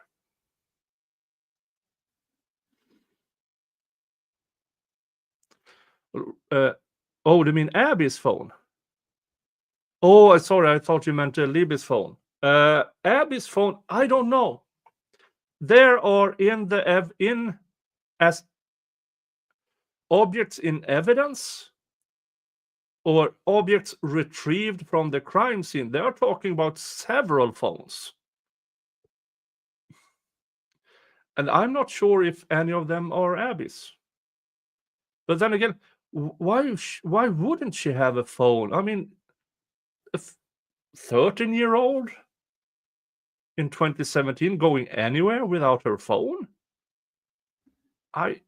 It's weird. I don't like weird. I mean, it seems like an important explanatory piece of information, just from my perspective. If you can rule out that there was a tower problem, then that helps you narrow the range of possibilities for why the phone was behaving the way that it was. If you can identify that there's clearly problems, then that gives you a potential explanation for why it is. If you were running the investigation, is that something you would want to do? Yeah. I mean, you would want to collect all the possible data points, and you want to have more data rather than less. So you can say, oh, I got data from the cell phone tower. I got data from the cell phone, and it matches. Mm-hmm. That's what you want to do. You want to correlate everything together. You can't just take one thing out of context by itself. Mm-hmm. So could an explanation for, all right, if you're in like a signal blocker or a fairway bag or whatever kind of device, Faraday, whatever kind of devices are out there, would one of those devices also block things like your steps and your health data, your backlight on the phone, like things like that, or that wouldn't explain anything, all of, reach all those different levels? Any type of signal blocker, it's literally just blocking your antenna on your phone. So you can't get to the cell phone tower or the Wi-Fi. It's not affecting the function of the phone itself. So there is nothing that affects the function of the phone itself, so that your phone is like not usable kind of thing. No, it'd only be like an EMP or something crazy like that. But then your phone wouldn't work after the fact either. Right. But now, so like apps, for example, some apps require that you be connected in order for them to be able to function. If the phone is not connecting to the network, there could be some apps maybe that wouldn't operate. It's not that they wouldn't record data; it's that you wouldn't be able to use them at all. But as far as internal things that the phone itself is doing that you don't have to run an app to be able to do, those would continue to function. Is that a fair kind of distinction between those things? Yeah, just think of it like when you put your phone on airplane mode. You can still watch a movie. You can still use your phone. You just can't surf the internet. So for the black light, was that something, the backlit going on or off, was that data included in what they provided? Yes, I did have the backlight data, and I was trying to use that to figure out, what was going on, what happened at 4:33. Was there human interaction? And let me ask you this: this is a hypothetical, but not really. So, say for instance, a human body was on top of the phone, and in your experience, would that be something that would block a signal potentially? So I testified, like I can sit on my phone and I can receive a signal, and I can receive a call, a text. We all sit on our phones. Right. And I guess the follow-up would have been like, had the answer been yes, the follow-up question would have been, well, then what would have had to have changed in order for that phone to start then getting a signal at 4:33? So, all right, I want to hop back real quickly just to the Apple Health data now, and it's a bone of contention with me, because what the state was claiming at trial was that the Apple phone health data, when they talk about the elevation changes, they're talking about going down. Oh, another one of these things in the state's argument, the down the hill. But and they will talk about this here as well. The Apple Health data only talks about elevation. That's going up. Now, is it a fact that Apple Health data only records when you're going up, or is it up and down? The Apple Health database records elevation only, and elevation is going up. And let's just say descents are logged somewhere else. Okay. And I didn't get to talk about that in the trial. Can you talk about that now? I'll say it like I tried to introduce it, and the prosecution was like, yeah, we'll get back to that. And he never looped back around, and I didn't get looped back around either. But because I don't want to give it away. Because I mean, I remember it sounds like part of the issue had been that the data suggested there was a 20-foot change in elevation, and that was kind of a point of contention, because we're looking at what's the elevation from the top of the bridge to the water, where supposedly the girls would have been moments later and taken across the creek to the other side. And that seemed to be significantly more than 20 feet, than 2 stories. And we had some measurement information just there. And so that was kind of part of the bone that I had with it in the first place, was, it doesn't even add up with the state's theory. So I'd like to ask a little bit about the reliability, because, okay, I'm a defense lawyer. Always lay that out there. I got my own perspectives on things, but one of those perspectives is that when this data works for the state, it will be the most reliable thing you've ever heard of. And when it doesn't, now suddenly it's full of problems. So can you give me a straight answer on how good this stuff is? It depends. That's a Wow, great what a lawyer will political love that answer. Well, I mean, that's just the way it is because, like, we don't have the specs. Apple's never testified to how it works, and so it's just from experimentation. I would say, like anything, the more steady something is for a longer period of time, the more reliable it is. But if something's, a little bit here, a little bit there, and then some time goes by and a little bit more, I mean, it's kind of all over the place. So it's hard to have good data points. I'd say it's a tool that can help, but just some steps by themselves shouldn't be your only go-to in the case. You should look for more information to verify that. Sure. And I would imagine that's something too, that as the hardware changes in the different phones and as the software, different versions come out, you're going to have different quality of information pretty much every time. So unless you're running tests back on the, OS 6 on this particular type of phone, it's going to be hard to say with any certainty how, what the range of accuracy is or anything like that.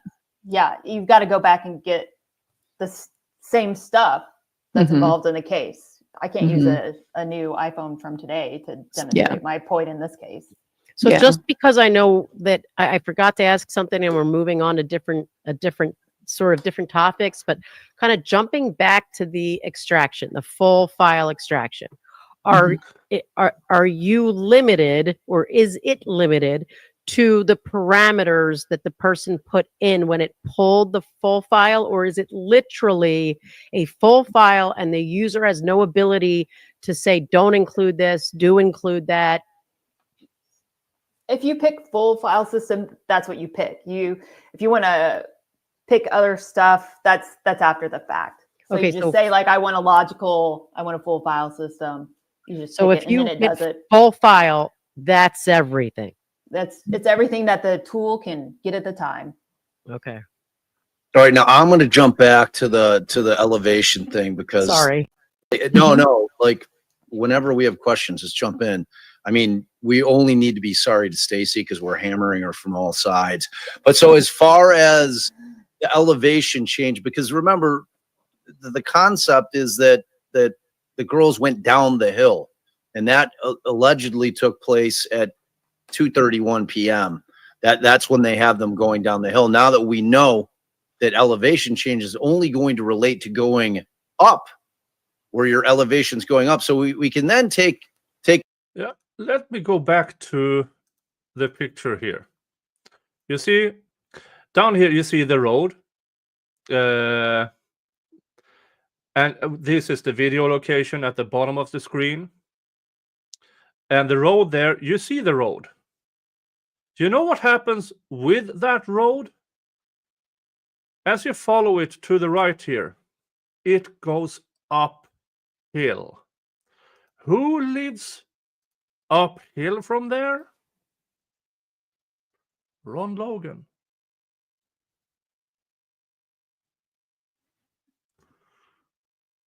Just saying. Out that as a factor that was them going down the hill. It wouldn't correlate with down the hill.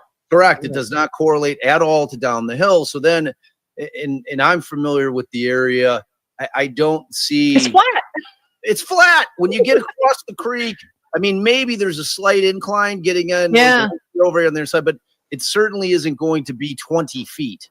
You know, considering. So, like, I just like it bugs the hell out of me in terms of kind of their theory. And I know that you were shut down in terms of things that you probably would have wanted to get in terms of evidence, and that you're not necessarily going to be able to get in now. But I mean, were things like that things that you were looking at and you're like, well, this is problematic, and then you were just finding resistance in terms of the state either objecting or finding out that those particular things weren't going to be brought up during direct examination? So I was really kind of closed off from a lot of the case. Like, I don't know, even now, like I'm probably learning more in this conversation about the case than I knew when I went to trial. But it was just sort of like, there was a murder of 2 young ladies. This was the phone that belonged to one of them. They were found by a bridge, by a river. The phone was under a shoe. And then I did hear some discussion of like, were they going up or down? And the defense did ask me like, okay, what is elevation? And I did research and determine factually that elevation goes up. And then we looked a little bit at like some of the distances, I provided them that information. But some of the other stuff, if I would have known more about the case, I feel like with, of course, 2020 hindsight, I would have looked at some other things and brought some other details to the defense. Got it. Yeah. So it's, and we're not going to probe you because, like you said, you're going to save it for a new trial or a post-conviction petition or whatever. But it sounds like what you were saying is there was other data in the phone that would have contradicted the state's theory had you known fully what everything was, that you could have raised other data points that would have been beneficial to the defense without telling us what they are. Yeah, there's more data that could have been shared in court. Okay. So go, do you got one? Well, I was just gonna explore that. It's a she's little gonna bit push of a an aside, little. but it just because this relates to one of my big grievances. Stacy, I talk so much about junk science on my channel and in just criminal work and stuff in general. We deal with a lot of it all the way back to, the National Academy of the Sciences, like 20 years ago, just about now. A lot of criticism of a lot of different techniques. Cell phone forensics, not really one of the ones that get subject to a lot of criticism. But in general, there is, one of the problems is the potential for bias and just the more extraneous information that an expert, an analyst has besides the specific topic that they're being asked to give an opinion on, the greater chance there is that can potentially affect their perception and their analysis. And so I'm just wondering if that is part of the reason why you had limited access to other information about the case, if it was for other reasons, or just kind of in general, what your thoughts are about that, the idea that it should be as much of a black box as possible with objective scientific testing. So I agree that bias is definitely a huge concern. And that's why, like, personally, I don't follow the news of any cases because I want to be able to take whatever case comes my way. So definitely there's value in not watching all of this stuff to come in with preformed notions. You want to just look at the facts. But I think there has to be a fine line, because if you would tell me that the state is saying bodies were drugged through the water, I might have taken that into consideration when looking for facts on the phone. Yeah, and this goes to something I've been arguing on social media regarding what a lot of people say, that since they were dragged through water, that could, and dirt, and that could have gone into the auxiliary jack, and that could have made these odd data points. Here's the thing with, and they will go into this. What actually does iPhone 6,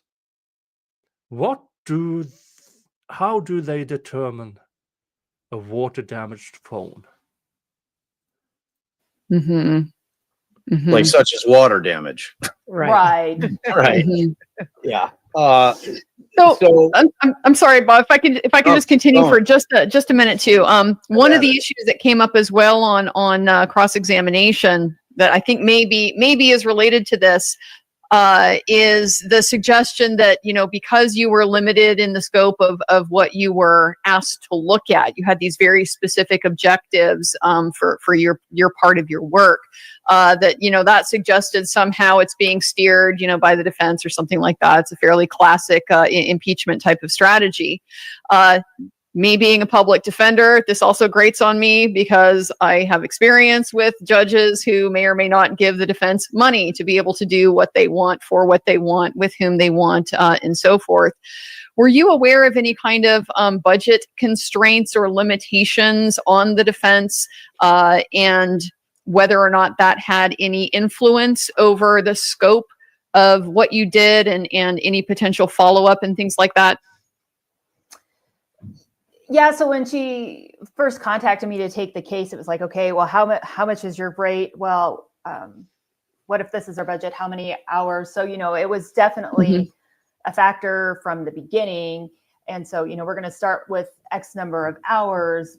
What are your top priorities? It's not like we had an unlimited police force with unlimited hours and 7 years to work on this.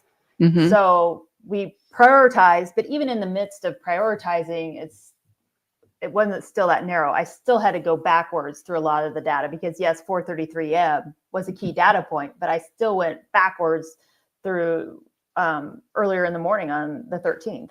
And then there was a big gap. So I burned through the money, and I shouldn't say that, you know, but I worked and did as much as I could for what was paid. And then I said, okay, this is what I have so far. Do you want more? And they're like, yes, we got to find more money. And then I would say it was probably like 3+ weeks went by before they were able to get more funding to continue working on this. And that's late in the game, you know? So, and I think, do you think that you ended up getting the funding from the money that was raised from the fundraiser? That was the first payment I got, was from the fundraiser. And then Yeah. And I held 2 fundraisers for Rick Allen's expert funds. It went okay. And if I remember correctly, we got close to $2,000. And hopefully that got the at least 4 or 5 hours of expert work. And that is thanks to you guys who were in the chat back then, who are still in the chat now, because it is incredibly unfair for a judge to say, no, you can't have extra funds for experts, because the state, they can just drag in an expert, have a cop say, I'm an expert, I can testify about this. And then the defense is there, well, now we have to rebut this expert, please give us funds for it. And Judge Gull said no.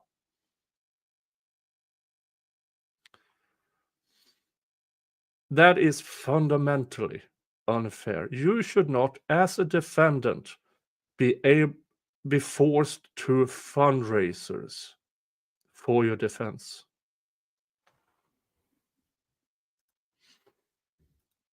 after that, I didn't get paid until after the trial, and the state still owes me money today. Wow. Is this Oh, really? The state still owes this. They haven't paid her. The state haven't paid her 5 months later. has this? I mean, is this typical from your experience as a consultant? Have you had an experience like this in terms of limitations placed on the scope of what you're able to do for budgetary reasons, and then problems with getting paid? Haven't had the problems getting paid. Most of the time they come forward and say like, hey, we got 40 hours or 80 hours. And then they're like limited from the get-go. And then we just work within that limitation. Yeah.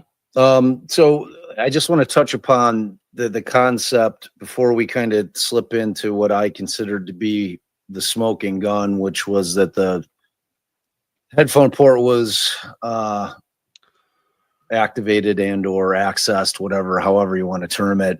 But in terms of the water damage, I mean, correct me if I'm wrong, typically on an iPhone, because like I've had very minimal water damage when I've tried to take my phone in to exchange it, and somehow they always know, like instantaneously. And I'm talking like my phone was sitting on like my counter and I'm doing the dishes and I got like a little bit of water on the phone. I'm not talking about like I dove in a pool with my phone. Is there some very, very easy way to tell externally on the phone that there has been water damage? And then additionally, is there a way internally that you're able to see whether or not there was water damage on the phone? So there are ways to tell externally and internally if there is water damage, and that's what Apple uses when you bring it into the store to say, this isn't covered under your warranty. And then I would also expect to see water damage logged on the phone somewhere in terms of like the logs databases, because it gives you a notification and those notifications are logged somewhere. So in the full file extraction, is there a log that either says no damage or damage? No, there's no log like that. It would just be catching it through the notification that pops up to the user that you see on your phone. Okay, so no damage, you wouldn't see any evidence of that, but damage, there would be a documentary data point that you would be able to correlate that with. Yes, but again, how long it lasts, when is it wiped out? I don't know. Yeah. And that goes back to how many times did the state or the investigators, how many times did they turn it off and on, the phone? Because the more times you put it on and off and on and off, data is gone.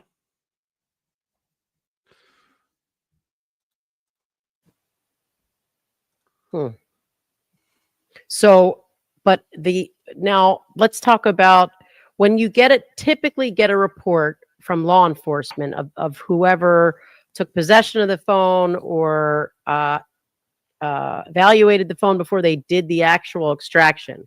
Does that have it typically say, I examined the exterior of the phone, there was no water damage noted on the phone? Normally it's when something abnormal is present that it's documented. I would expect to see it on a chain of custody. I received a wet, muddy phone. That would be part of the description. I would also expect them to document it in their notes and in their written report. That the phone is demonstrating the external whatever shows water damage. Well, they would just say, like, I got it and it was wet and dirty and muddy and all of that stuff. You would just, write that up. And, if you're having problems doing the extraction, as you would expect if a phone is wet and dirty, that you had to try it 4, 5, 6 times, and you would just document that. And I would certainly document that in my written report as to why I kept having to, restart the extraction many, many times. Right. And would you say it's best practices to, if that little pink light or whatever is lit to say phone damage, water damage, that best practices would be for the law enforcement officer to write in the phone, write in his report that the phone has evidence of water damage from the indicator light or whatever it's called? If law enforcement saw any notification that there was water damage, they should have taken a picture of it when they were taking the other pictures of the phone. It should have been documented with a picture and in writing. That's best practice. And is the little indicator, like on mine, I think it's back here, we'll get pink. I'm assuming that's it, unless that's something completely different. But it used to be like there was like a little thing and it would turn pink. Is that how it worked on at Libby's phone? On the iPhone 6, it's a little more old school. Okay. And I'll just leave it at that. All right, so I've got a question, and I just want to be able to check the box off. So in a world in which... Yeah.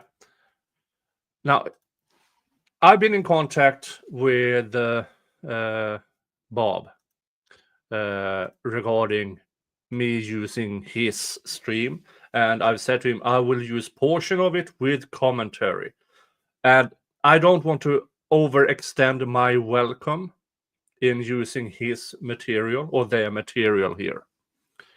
So, Defense Diary podcast from March 20th is where you can see the rest. I will do the rest tomorrow. Now, one of the new another thing that I want to cover while I have you here is the Karen Reed case. And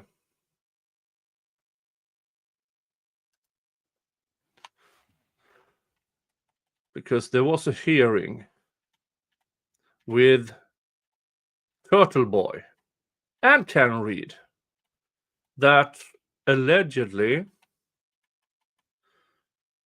they tried to have without Karen Reed. So this will be the next subject. Where's my swoop?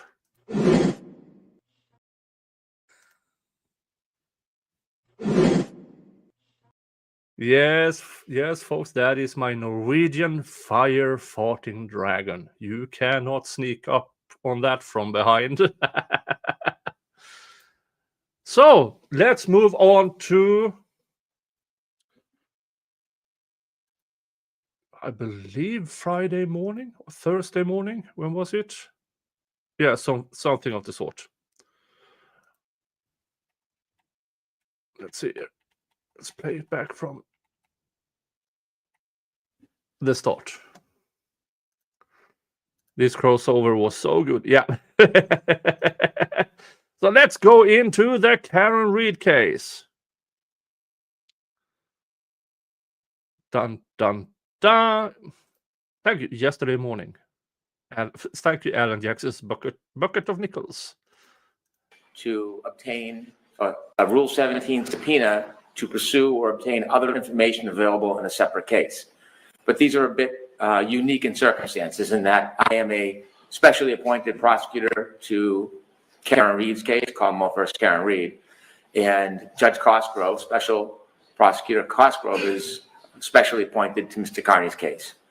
Because of that, I have, from the beginning, kept a very strong line of separation between both Mr. Carney's case and Ms. Reed's case. I have only sought information that's been publicly available, and that's why my motion cites a search warrant, an affidavit in the search warrant, and there are 2 pleadings as well in my motion that are on the public docket. And so what I learned is from my public reading and from watching hearings. And so what I know is that there are 2 phones that were searched by Trooper Dali and is in the possession of the Norfolk County District Attorney's Office, and the information is relevant material to Karen Reed's case. The reason why it's important and relevant is that separately, I possess information that establishes not only a relationship between Karen Reed and Mr. Carney, but a relationship in where information, some of it private, some of it suggestive grand jury minutes, was passed purposefully from Karen Reed to Mr. Carney. Originally, a third party was used, an intermediary, where allegedly Ms. Reed would send the information to the third party, would then be sent to Counsel, let me stop you there. Has the name of the intermediary appeared in the public record? I don't know that. I know that the attorneys are very well aware of that person's name. Yeah. Special Prosecutor Brennan, you are not in front of Judge Bev. You will get interrupted. Hi, Purple Rain. It may be, but I don't know that, and that's why I've refrained. Let me ask you this, counsel. Does the name of the intermediary appear in Trooper Tully's affidavit, either in the substantially itself or in the addendum A? I will need to re-review, but it very well may. Well, that's a critical issue here with regard to the purported relevance of the data sought. Let me ask you this, Attorney Brennan. Have the extraction reports that have been requested been generated? I understand they are available to Special Prosecutor Cosgrove and that they have the reports that have been generated. Has the underlying data from the two phones in question been assembled? I understand that it has. I cannot personally confirm because I have not asked to review it personally. Do you know the volume of the underlying data? I have no idea because I've purposely not asked to see it or ask questions about it. Okay.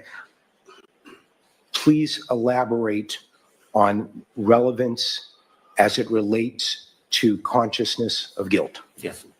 As Your Honor is aware, consciousness of guilt is a different standard than trying to prove a case of intimidation of a witness beyond a reasonable doubt.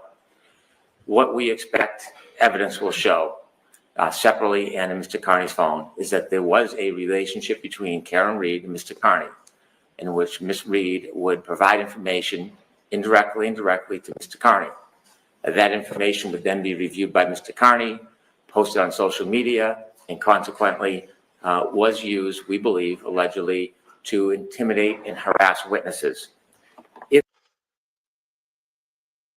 To my knowledge, what he is arguing here was put in front of a grand jury. And when you put things in front of a grand jury, the grand jury only hears the prosecution's argument. And the grand jury still said, no, there's nothing here. We will not indict on these charges, on this speculation. And here he is again. Not him again, but him as a representative of the state is there again arguing the exact same thing that the state did in front of the grand jury, and the grand jury said no. In the search warrant itself, there is extraordinary detail on how Mr. Carney targeted witnesses in Ms. Reed's case, with the express purpose, according to Mr. Carney, that this trial of Ms. Reed never go forward. We have a many-page affidavit that we have provided to the court. I can offer some of the most important parts if Your Honor would like. Counsel, I don't think that's necessary. I've reviewed the affidavit in support of the search warrant thoroughly, and here's where I struggle.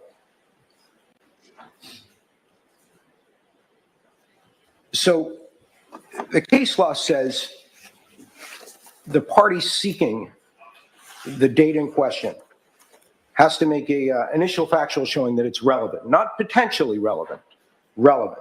That's the initial burden. So to demonstrate her alleged consciousness of guilt, defendants, don't the communications sought or the data related thereto have to only involve communications between Mr. Kearney and the defendant? I'm not clear on your question, Your Honor. How is anything beyond communications between Mr. Kearney and the defendant in this case relevant to her consciousness of guilt? Here's my issue. You have sought a broad swath of data. We don't know the volume yet, but it is from the addendum A to Trooper Tully's affidavit in support of the search warrant. It calls for data including calendars, alerts, reminders, notes, text messages, pictures, or videos from April 1st, 2023 through and including October 5th, 2023, 7 months of material that ostensibly could include everything from meeting notes, calendar invites, texts, videos, things that have absolutely nothing to do. And here comes the Karen Reed defense attorneys. To my understanding,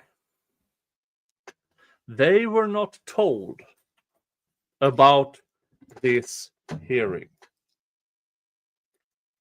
So they show up in the middle of argument that Special Prosecutor Brennan has about their client, Miss Reed.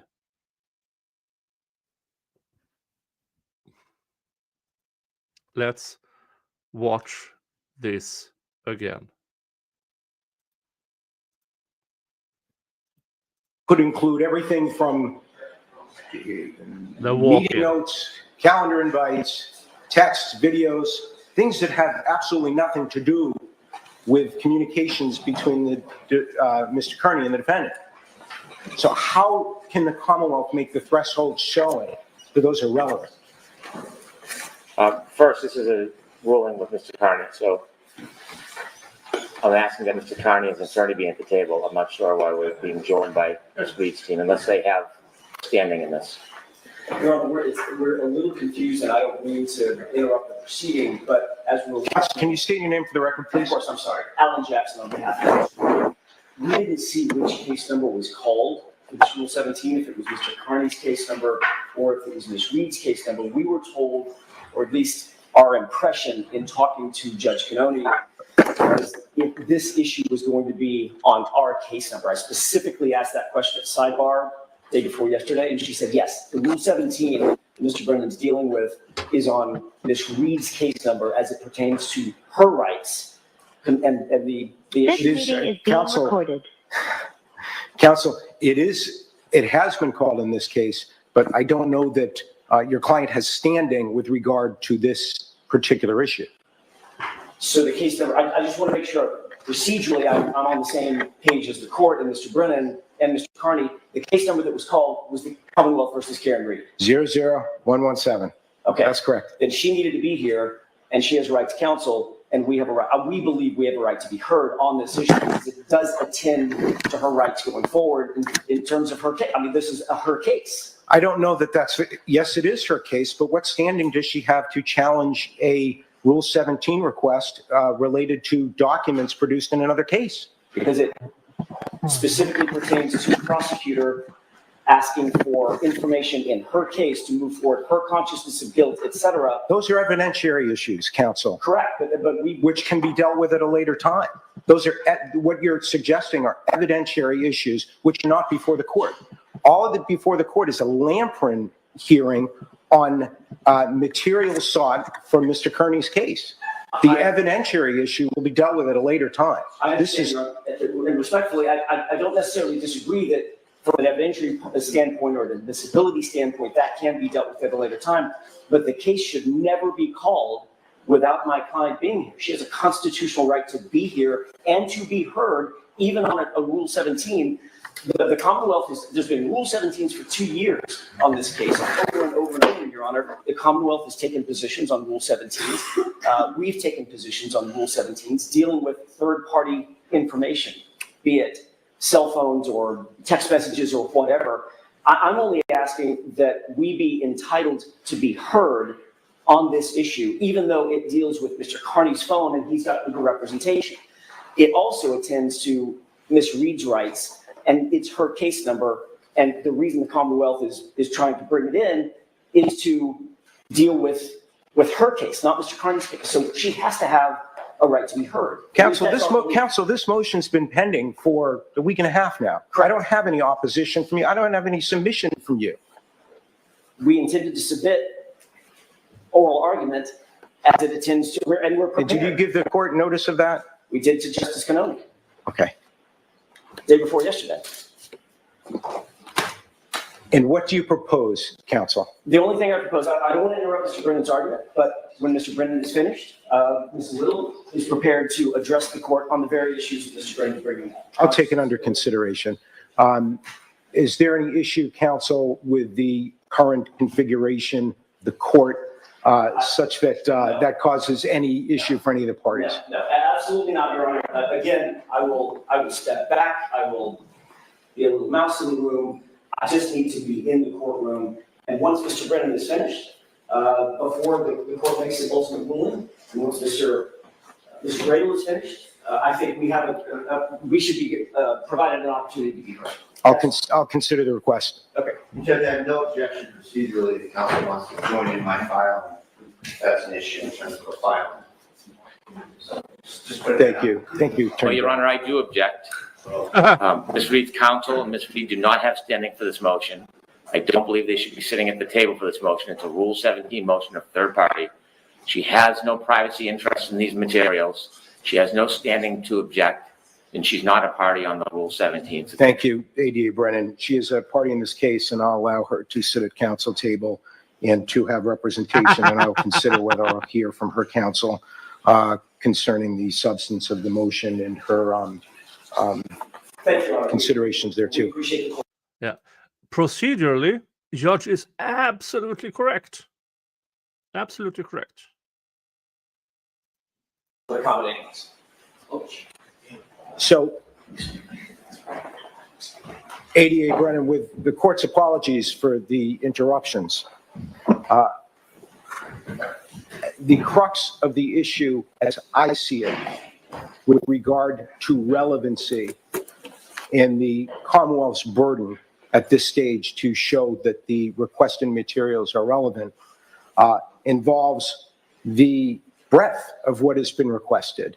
And perhaps you could speak to that and how materials that would be swept into this request are in fact relevant. I understand the court's concern, and I've looked at Addendum A as well, and I've identified the information I think is relevant to the Rule 17 subpoena. So I agree the Rule 17 subpoena speaks broadly, but what is relevant is sections D, E, and F. Now, mindful that there was... If you knew from the very beginning you were overly broad, why are you here saying we're only actually going for these parts? probable cause to obtain this warrant, which is a far stronger standard than what is needed for a Rule 17 motion. Counsel, pardon me, did you say D, E, and F of Addendum A? Yes. So if we look at Section D, there was probable cause granted for communications between Mr. Kearney and any witness or family members of witnesses involved in the murder of John O'Keefe, to include but not limited to Matthew McCabe, Jennifer McCabe, Brian Albert, Christopher Albert, Colin Albert, Juliana Albert, Michael Proctor, Elizabeth Proctor. And so limited, including but not limited, would suggest any witnesses in the Commonwealth versus Karen Reed case. E is pictures or video depicting evidence of intimidation of a witness. So similarly to D. And F, data evidence disseminating data depicting evidence of intimidation of witnesses of those same people. And so D, E, and F are squarely on point and relevant to the Commonwealth versus Reed case. If there is probable cause to obtain a search warrant, believing that there is information of those three categories on those phones, then I believe we're entitled because we'll clearly have met our burden of proof, not only because a Rule 17 is that it's likely relevant, much less than probable cause, but because of all the attendant information that we've provided. There is... Hey, Brennan, let me stop you again. Would any of those categories include communications from Mr. Kearney with counsel from Ms. Reed? I see in the chat you're discussing how Turtle Boy and his actions. Now, Turtle Boy has been an amazing advocate for Karen Reed. Without him, most of us would not have heard about this case. With that said, the latest stunt outside the pizzeria, no, just no. Because at a certain point, advocacy can go overboard. It looks bad. And I admire Turtle Boy for all the work that he has done in this case. I truly do. I do believe that he should be under the First Amendment freedom of the press. Because my interpretation, and a lot which is agreed upon of a lot of constitutionalists, is that freedom of the press is the literal printing press, not the person, the printing press. The printing press then went on to new medias as radio, TV, and now different internet forums. It is not about your education as a journalist because that's kind of a modern thing to actually be a trained journalist. It is, for instance, in my opinion, me converting this information to you guys over YouTube and Rumble. That should be including in freedom of the press, because I'm using a medium to tell news and opinions through the medium of internet and different platforms. It should never be limited by any court anywhere to you have to be a person with a publication, or a person who works for whatever damn newspaper.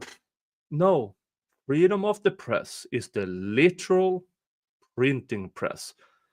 Who happens to have a printing press should be acknowledged as under the freedom of the press statutes. If you have a printing press from 1812, you do your flyers or your 2-page newspapers or whatever's, you are under the First Amendment freedom of the press statute. Now, it has changed lately by judges who say you have to belong to an accredited news organizations. Accredited or reliable? Who? CNN? We watched 2 months ago, a defamation suit against CNN, and they lost millions because of defamation. No, folks, freedom of the press is not about the person, it's about the medium. Speaking of medium, Dave's back. Oh, hi, there we Dave. go. Hello. Who is Turtle Boy? Turtle Boy is a blogger turned YouTuber. He doesn't call himself a YouTuber. He's an investigative journalist. He's been covering the Karen Reed case. We had him on my channel twice, I think. And it's unfortunate what he's going through. But I give him props for keeping it going and not backing down. Yeah. Now, his latest stunt when he went up to the pizzeria and started screaming things or saying things. Yeah. But again, I agree. Yeah. That's not a good idea. No, not the best. No. So at one point in time, yes, you're doing a lot of good work, but at some point, if your advocacy is too strong, it might stop actually helping. Now, this is Mass is a one-party state, so it shouldn't be considered anyway. No, I think it's a two-party consent state. Is it okay? Two-party. So both him and his attorney actually. Yeah, so his attorney actually wrote a letter to the Commonwealth's the DA or prosecutor or whatever, and said, hey, because what's his name was recording him, that's actually a violation of law, and we insist on you. We want to pursue charges, and we want to, we want you to charge him with a crime for not getting both parties' consent to be recorded. I mean, it was just for show. I don't think they actually expected it to go anywhere. They were making a point, like you're charging Turtle Boy with all these things, yet you won't charge someone who's obviously breaking the law. They charged it, with illegal wiretapping and stuff. Yeah. So, that letter was to Canton PD. Okay. So I knew, but they wrote a letter because it is apparently a two-party consent state. Now, I believe that in the public, if you're in the public, then you don't have a right to privacy to that extent. If somebody records you, someone records you. So I don't think that argument's going to go very far, but they've been using it against other people, which is, I mean, if you're going to use it against other people, then use it against one of your big witnesses in this case. And city alderman or whatever he is. Yeah. Then again, I mean, there's a lot of things that has been said on camera by these now officially third-party suspects. I mean, they have been recorded saying a lot of stuff. Will that be included in public, which they have said No. allegedly in public? No. Well, you mean the other people against Turtle Yeah. Boy? Yeah. Well, it won't be, but it should be, right? If it's good for one, it's good for all. That's, I think, the point that they were trying to make. And you can't have it both ways. You should have one rule and it applies to everybody. That seems fair, right? We can all get behind that. But that's not the way they're applying it. Yeah. And one of my this is one of my big, what do you call it, pet peeves, is the hypocrisy. That you can bring on, I mean, the world's best expert, the what's the name? I don't remember. The defense doctor, what's her face? The pathologist or whatever. Yeah. Yeah. She had to go through an excruciating 2-day Daubert hearing. But when the state says, hey, we're bringing on this dog behavioralist, right? She just approves it. Yeah. See, that's the problem. And Kurt from Uncivil had a great little rant that he did. He was like, listen, I don't care what you think about the Karen Reed case. Let's just try to figure out the rules, right? Us as attorneys, we'd like to know what the rules are because that's how law works, right? There's certain rules. You follow the rules, things get admitted. You don't follow the rules, things don't get admitted. But here, there's no rules. It's just random. Yeah. And that's not a good system. That's not a good judge if it's just random. Yeah, we just watched the absolutely amazing walk-in from the Karen Reed's defense attorneys in the middle of special prosecutor Breenan. And it was, yeah. No, I think those would be privileged. Secondly, there are motions filed in this case, not Karen Reed case, Mr. Carney's case. One is the Commonwealth's opposition to defendant's motion to suppress and to restrain any searching of a computer or telecommunications devices. This was filed by Special Prosecutor Cosgrove. And in that motion, on page 5, he notes that the 2 phones that I'm seeking information from have already been searched. And he also notes in the motion that there does not appear to be any attorney-client privilege materials. There is a second source as well, and that is in the Commonwealth v. Kearney case, docket number 53, Commonwealth revised proposal for examination of digital material seized. That's relative to the 4 phones that I'm not seeking. However, it's instructive because in that motion as well, it talks about the history, and it gives assurance that there are no attorney-client privilege communications in the 2 phones that I seek. And so, given the separate evidence that we have, and these are clearly witnesses in our case, and the admission by Ms. Reed herself, I do not have the video, but she was recently on an aired broadcast on a documentary last night, the night before, and the night before. There are admissions that she was, in fact, providing information to Mr. Kearney. And what is notable is that she specifically reflects upon the consequence of Mr. Kearney's actions, which she helped fuel by providing this information and identifying the witnesses in her case. I do have a clip, if the court is interested, because it gives great depth and understanding to the intentions of the party in sharing this information. I have a clip available. If the court wants to hear it, I can play it for the court. I don't think that's necessary, so I'll decline respectfully the offer. First of all, let's use this as an example of, even if you're Karen Reed, you don't say anything to anyone about anything ever. Because here's a good example of where it's an innocent remark and now the state is using it against her. So just don't talk. Don't talk about the case at all, period. Yeah.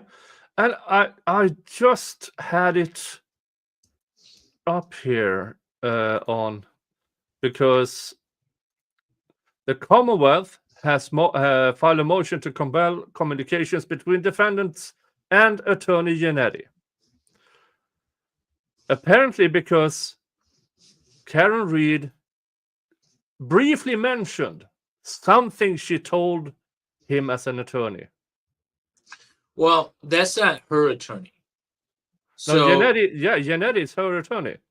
oh, that's her attorney, Yeah. or is it Turtle Boy's attorney? No, Turtle Boy's attorney is what's his name? But okay, so I don't know about that. Turning over that stuff because that's breaching a line. I'm not looking at it, so Yeah. so I don't want to comment. Hold on, I think I have it. I have the motion. I was like, because if they want communications with Turtle Boy's attorney, then they're going to get my emails. Let's see here. Hold on. Where is it? Commonwealth motion to compel communications between the defendant and attorney Janetti stored within the defendant's cell phone data. What? Yeah. So this was just March 21st. So today, your time. But is it going to a discovery master, or is it being turned over to the Commonwealth? Jesus Christ. So for those who don't know, sometimes the court will appoint what's called a discovery master, who is a third party, not associated with the case, that will review everything for things that are privileged, confidential, or for other reasons shouldn't be turned over. They're not relevant, things like that. And then whatever is relevant and not privileged will be then turned over to the other side. So that's why I'm wondering if this is going to be turned over to the discovery. Is there a discovery master? I'm not sure. But here's the thing. It's Judge Bev who decides. So why take the risk? Voluntarily and intentionally disclosed the existence of those communications to her and her initial thoughts about her culpability for causing death to John O'Keefe. Really? So they're going to try to get at this through this consciousness of guilt thing. Like, oh my God, I killed him. Oh, or I'm going to flee the country or whatever. Those are still privileged communications. Let's see here. Waiver of privilege. Yes, the Taint Team, Special K. Yeah. Let's see here.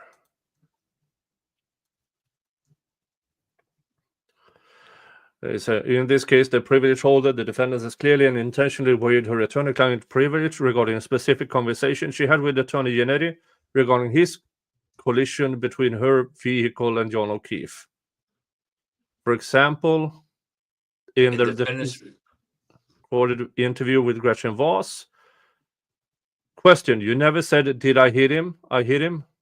A as in Karen Reed said, did I hit him? And then, when I talked to David, now this is later, David said, Karen, if you incapacitated him in any way, there's capability there. And I thought, all right, maybe this is what, maybe. I said to my mother, just to go forward a second, they were asking me, what was it like? Did they come out? What was the house like? Okay, so this was my first thought. When I pulled up HBO Max the other day and I saw a documentary about this case, and then I saw that Karen Reed gave an interview, I thought that was a bad idea. Yeah. And this is exactly why. This is a bad idea. Yeah. Because you're making statements that the Commonwealth is now going to use against you to get at your privileged communication. Now, I still don't think that information should be. Yeah. But the running question here is should. Judge Bev, for the past 2 years, everything the prosecution wants, they more or less get. That you have to. They shouldn't. But here's the reality: Judge Bev presiding. You have to adapt to that circumstance. So if you go on an interview and say stuff that you may or may not have told your lawyer, Judge Bev will rule against you. Now, the other caveat here that's in the I don't know category, in Michigan, if somebody contacts me as a potential client, I have there's immediate confidentiality. Like I don't have to pay them. Sometimes you see on TV shows like, hey, give me $1 so that there's an attorney-client relationship established. That doesn't exist in Michigan. If anybody contacts me seeking legal advice, there's an immediate confidentiality, and I can't disclose that to anybody. I don't know if it's the same in Massachusetts. So that's why, that might be another little wrinkle, because somebody said in the chat that she had another attorney retained early on in the case. And so maybe Yannetti wasn't her attorney, and maybe there's some weird loophole there. I don't know. But it seems really bad all around. Yeah, because that special prosecutor Brennan, he will take any opportunity. He has lied in court on several occasions just to a day later file with a correction to the court. And she just brushes it off. She will find against Karen Reed, even if it in the most remote possibility she finds a case law, she will rule against. So these interviews are damning. Or may not be damning. Or may not be, because I saw that Turtle Boy said, "Oh, they're going to see my text messages." Well, then they will also see, what did he say? That Jen McCabe sent him nudes. Well, I mean, but the bottom line is you don't want to say anything to anyone about anything ever, because this is a perfect example of why you don't want to. Yeah. We talked about Delphi and why you don't ever want to talk to the police, ever want to talk to the police, even if you think that you have some information that might be critical to a case, because but for what's his name, the defendant, calling the police, he wouldn't have been charged. If he didn't call in to help, he wouldn't be in prison now. Yeah. So, and then put Bev on top of it. It's a nightmare, especially when you're dealing with that judge, that prosecutor. Just don't give an interview. I know it's tempting, and sometimes attorneys can't control their clients, and she really wanted to give an interview. And it sounds like she gave a couple. She gave one to Vanity Fair too, which, I failed to read my Vanity Fair for the last few months, so I missed that one. But I kind of missed that. What was it? Vanity Fair? What's that? It's a like a fashion magazine. Oh yeah. I read those a lot. Can't you tell? Yeah, I know. What was funny is when my stepdaughter lived here, we got those in the mail. Oh, she, because she had so we would get like Vanity Fairs and all these like lady fashion magazines and stuff. I haven't read them in a while, but just don't talk to anybody. Yeah. Anything you say, it's either going to be helpful to the other side or it's going to be neutral. It's never going to be helpful to you. So don't say anything. Yeah, definitely. Yeah. And thank you, Amber. Wait, was that pro? Oh, Vanity Fair was pro Amber Heard. Now, I wonder, did they put a spin on it? I kind of want to read this Vanity Fair article now. I'm wondering what sort of spin they put on it. On Amber Heard? Or No. I mean on Karen Reed's case.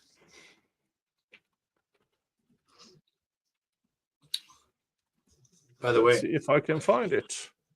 I got my Buc-ee's mug. I brought it out just for you. Oh, thank you. It's going to be paid for. You're going to have to pay for it to read it online. No, here it is. Okay. Oh, really? Wow. Well, at least the 2024 thing. This is from 2024? Yeah. Oh. Murder trial in Massachusetts. Oh. It's like a Salem. It's a 44-minute story. Yeah, maybe we. Yeah, I don't care. Let's go back. Yeah, and as Wendy H says, you have a Lego stream tomorrow. I do. With Legal Vice's son is going to join us. Yay! Yeah, Connor's going to join us. So Vice Baby, you might know him by, or you might not know him at all, and you might just know Legal Vices.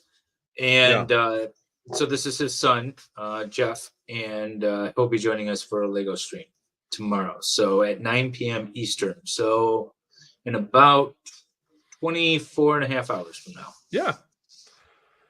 And speaking of Lego, I've talked to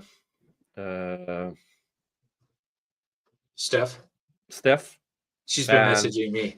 You guys got to do a rematch. Yeah, because we didn't get head to head on the Lego, and I lost with, what was it, a minute? Okay, wait a minute. I got to show you though. Let's see if I can present this. Where's my mouse? There we go. She's not messing around, Nick. I know. She has. Wait, hang on. Can we share the screen? Yeah, I have 3. There we go. Oh no, this one. Why won't it let me? There we go. Okay, so she sent me this. She's been building Lego and practicing. Look at all this. She has been building Lego, preparing for the rematch. So you better step up your game, man, because you're representing me still. Because I haven't built Lego since then, and she sent this out to me the other day. I think on like Monday or something, and she's like, "Hey, look! I've been preparing for the rematch with Nick." So you gotta buy some sets and get prepared.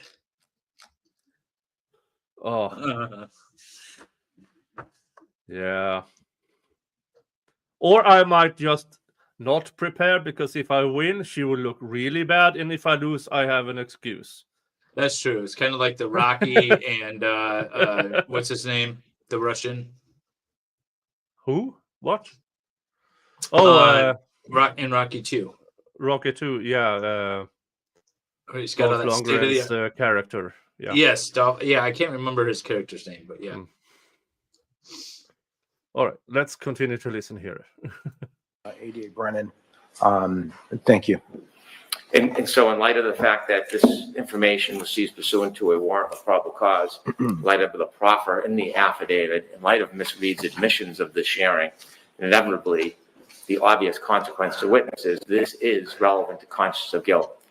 The evidentiary basis is clear.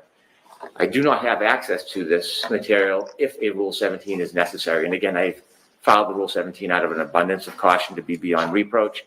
If it is not necessary, I will simply go and obtain the information on my own, but I think it's more prudent to have a court order. It's necessary before trial. I'd like to review the materials that are relevant, and I agree the scope should be limited to D, E, and F, not the entire phone. And those materials will be provided to Judge Cannoni in a motion in limine regarding consciousness of guilt. Also, will dictate what witnesses we call at trial, which advance notice is important for both the Commonwealth and for the defense. It's in good faith. I provided both the judge gets Mr. Carney's case, the search warrant affidavit in support of the search warrant. I've offered videos of the admissions by Ms. Reed to the relationship. And so for those reasons, I ask you.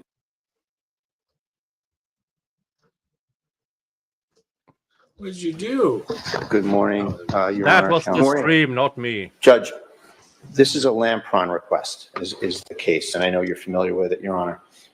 The purpose of the court's focus here, Judge, is on preventing unwarranted harassment of witnesses and third parties. The focus in Lampron as well is avoiding unwarranted delays. So this search warrant was done back, I believe, in February of 2024. So here we are at the 11th hour, and the Commonwealth is throwing, last-minute bombs out. I happened to look at the Reed docket last night. It's amazing to me how many motions in limine are filed. The government's trying to try that case through motions in limine versus, the immediacy of a trial. It was my impression of that. So, we're now getting sucked into these motions here at the 11th hour. And in terms of a Lampron analysis, Your Honor, there's relevancy, evidentiary, meaning there has to be evidence. as you said, not potential relevance, but actual relevance, not otherwise obtainable at trial. You can't prepare for trial without it. And most important, Judge, is that the application is made in good faith and not as a general fishing expedition. This is the ultimate fishing expedition, Your Honor. And I want to go back. When this happened, Judge, we didn't have a dog in the fight back then. As far as my client and I knew, they were going after Ms. Reed for communications with my client on this witness intimidation issue. Well, counsel wants to tell you that, oh, well, there was probable cause in a search warrant, but then they took it to a grand jury, so we're past that. They had the two easiest forums you can have for a prosecutor. Sitting in the judge's lobby, shooting the breeze with a search warrant affidavit in front of you and nobody else there. And then they went to the lowest hanging fruit. You, not me. When you say you, not me. Right, not you, Your Honor. And then they had the lowest hanging fruit you can get as a prosecutor, going to a grand jury without anybody else there, crafting the evidence in any sort of way they wanted to. And thankfully, and it doesn't happen very often anymore, but the grand jury said no. The grand jury said there is not probable cause. Again, the lowest hanging fruit in our system. They couldn't establish probable cause based on this information. And I remembered when this happened, just sort of not even so much representing Mr. Carney, but just as a constitutionalist, as a person interested in the Constitution, as an attorney, I saw this. I read the search warrant, out of the Herald or something, and I was prompted to write this press release that I sent out about this exact issue. And I went back to it. I looked at it again this morning, and it really covers exactly what's going on here. And in that search warrant, Your Honor, it's very clear that the government just wrote a 30-page short story about its efforts to try to find and isolate, and you have it in there, right, to find and isolate communications. And the government wants to criminalize communications. And if you look at my press release, and I'll submit it, or I'm just going to read a few things from it, we have in this Commonwealth a very special provision in our own Constitution that Ms. Reed has the right to present all proofs. And she has the right to fight any way she wants and talk to anyone she wants and communicate with anyone she wants and say, hey, don't share this. Hey, keep this between us. That's her right, her constitutional right under the Massachusetts Declaration of Rights to present all proofs. So when the government cites that just as a bare proposition, she tried to keep this secret. She communicated with Aiden Carney. Then we're going to make this gargantuan leap that she's sharing the intent to intimidate witnesses. So the whole thing is completely bereft of any evidentiary value, Your Honor. Just the notions that they put in the search warrant, and ultimately the fact that they tried to use it to get an indictment and fail. So that's why this has no evidentiary value. The relevancy is zero because they can't put it into evidence. And then further, Judge, as a practical matter, I looked at the docket. I spoke with counsel from the Reed matter. It's my understanding, and everyone's here and they can correct me if I'm wrong, the government agreed to not put anything in their case in chief relative to this issue about communicating with Mr. Carney and consciousness of guilt unless it was, quote unquote, the door was open, which of course is sort of a proposition that is, out in the ether, and that ain't ever going to happen in this case, Your Honor. And so that adds to the issue of whether this is evidentiary or not. The government's already backed off. The government got a search warrant filled with nothing but investigative pronouncements. We took a trip to California. We talked to this lady, and they were communicating. All they say is they were communicating. They don't say, hey, let's really get that person and let's get them off of this and let's try to have that person not testify. Let's scare that person. Let's harass that person. There's no communications like that. They just have the fact of communications. And that's not evidentiary. That's not relevant. So, Judge, here, they just want to get in Mr. Carney's phones. We're not concerned about what's in Mr. Carney's phones. We're concerned about their bizarre interpretation of the witness intimidation statute that they will try to graft onto any communications in our client's phone, in my client's phones, Your Honor. So there's a few more complicated things, Judge. I feel like you have it, but I just want the court to be aware, having come into this case at this point, there's a pending motion to dismiss with Judge Doolin, basically saying that all these witness intimidation allegations don't cut it under the Constitution, under the First Amendment. So that's pending, number one. Number two, Judge, is this taint team issue. Counsel's doesn't have it right when to say that, oh, these first two phones, we already got into them. So the taint team covers everything, all of Mr. Carney's phones. So the fact that the state police snuck in and forged ahead and searched some phones before the taint team could get set up should not inure to the benefit of this Commonwealth. And this is a firewall type of a case with respect to a special prosecutor on the one side and the Norfolk County DA's office on the other side. A Rule 17 motion is absolutely required here, Your Honor. That's the whole point of keeping this confidential and separate. So the Rule 17 territory is entirely appropriate, Your Honor. In terms of... Counsel, what's the legal import of the pending motion to dismiss in Mr. Kearney's case? Sure. How does that change either the relevancy analysis or the evidentiary value analysis in this case that I must make in the Rule 17 context? Sure. So we expect Judge Doolin to come back with a decision that says all of these communications, maybe they're distasteful, maybe they're obnoxious, maybe we don't like them, they're all protected by the First Amendment. So let's look at the search warrant. They're looking for communications between Ms. Reed and Mr. Carney. They don't even have that much. They don't have quotes. They don't have communications. They just have the idea that, well, they communicated. The fact that they communicated cannot be a basis for a criminal investigation and it's the extraordinary step of getting into the phones. A couple of quotes on the cell phones, Judge, just to set the context.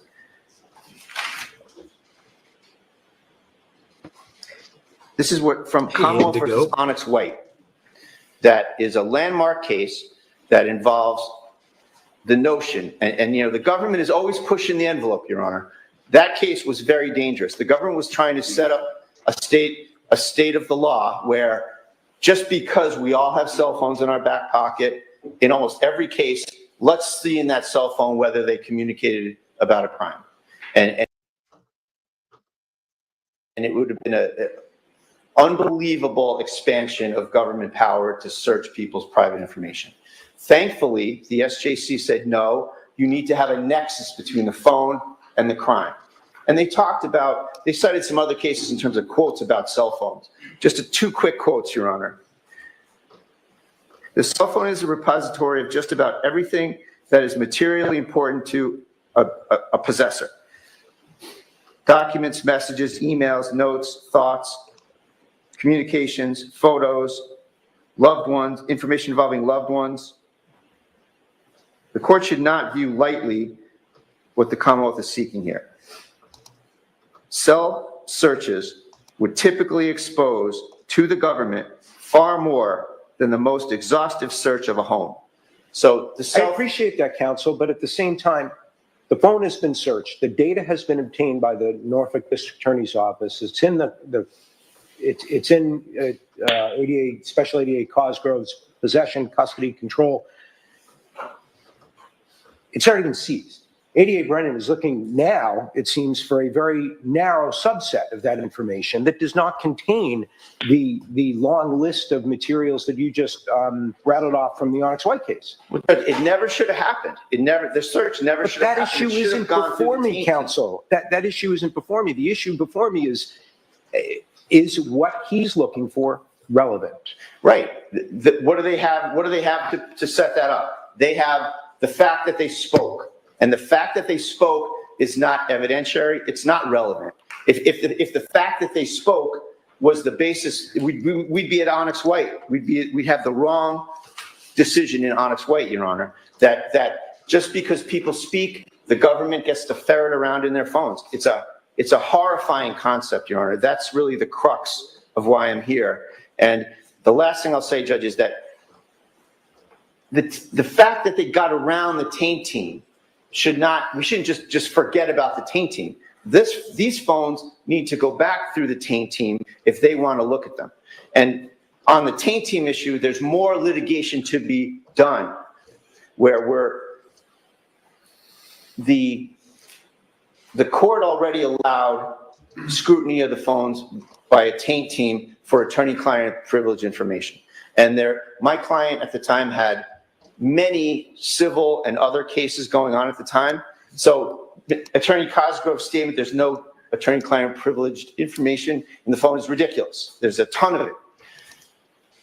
We're also asking right now, Your Honor, for the taint team to scrutinize the phones for, we're going to ask for husband-wife communication. You're not asking. No, not you, just so you know what's out there. I just want you to know what's out there. I understand. We're asking for husband-wife communications. We're asking for that journalist source materials, of which there's a plethora.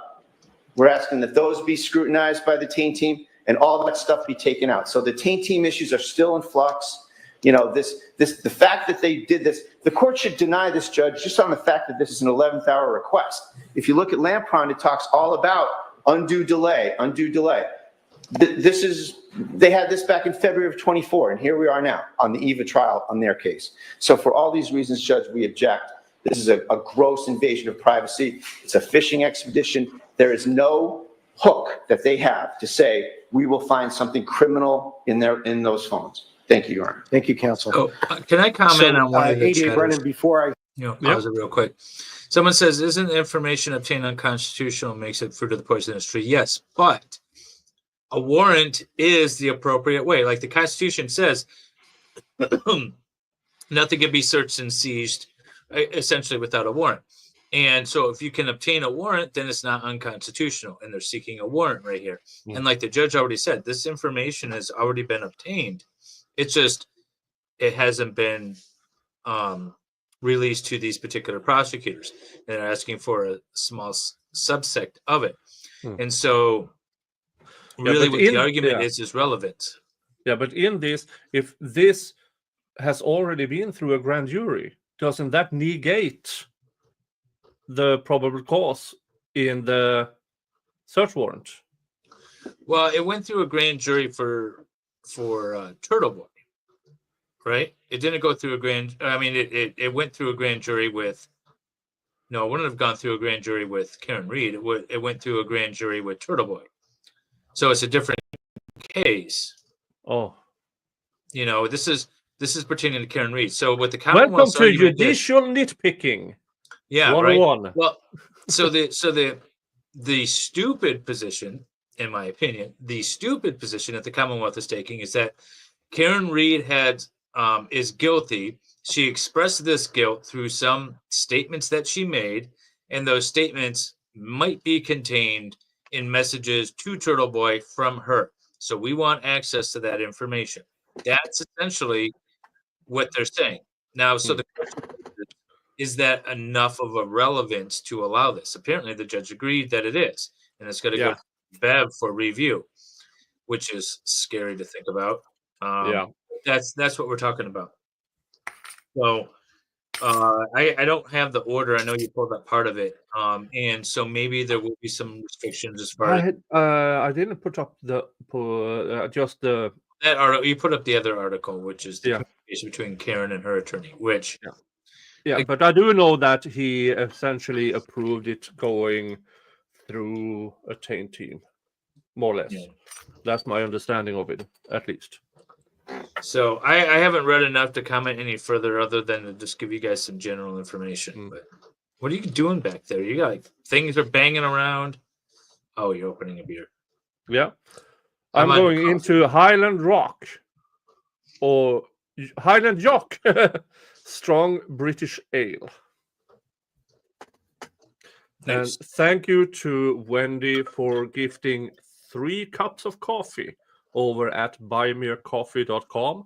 If you want to support my channel and what I do here, and also sponsor my trip to the United States, where I will go to Utah in September for 2 weeks. What? Are you going to go to Moab? I'm going to visit places of Salt Lake City? movie, the touristy stuff. And I already bought the plane tickets. I already bought the first 2 days in a hotel. Now, currently, I am going for a camper van so I can drive around Utah. What days are you going to be there? I need to put this in my calendar. I will land in Utah on September 3rd.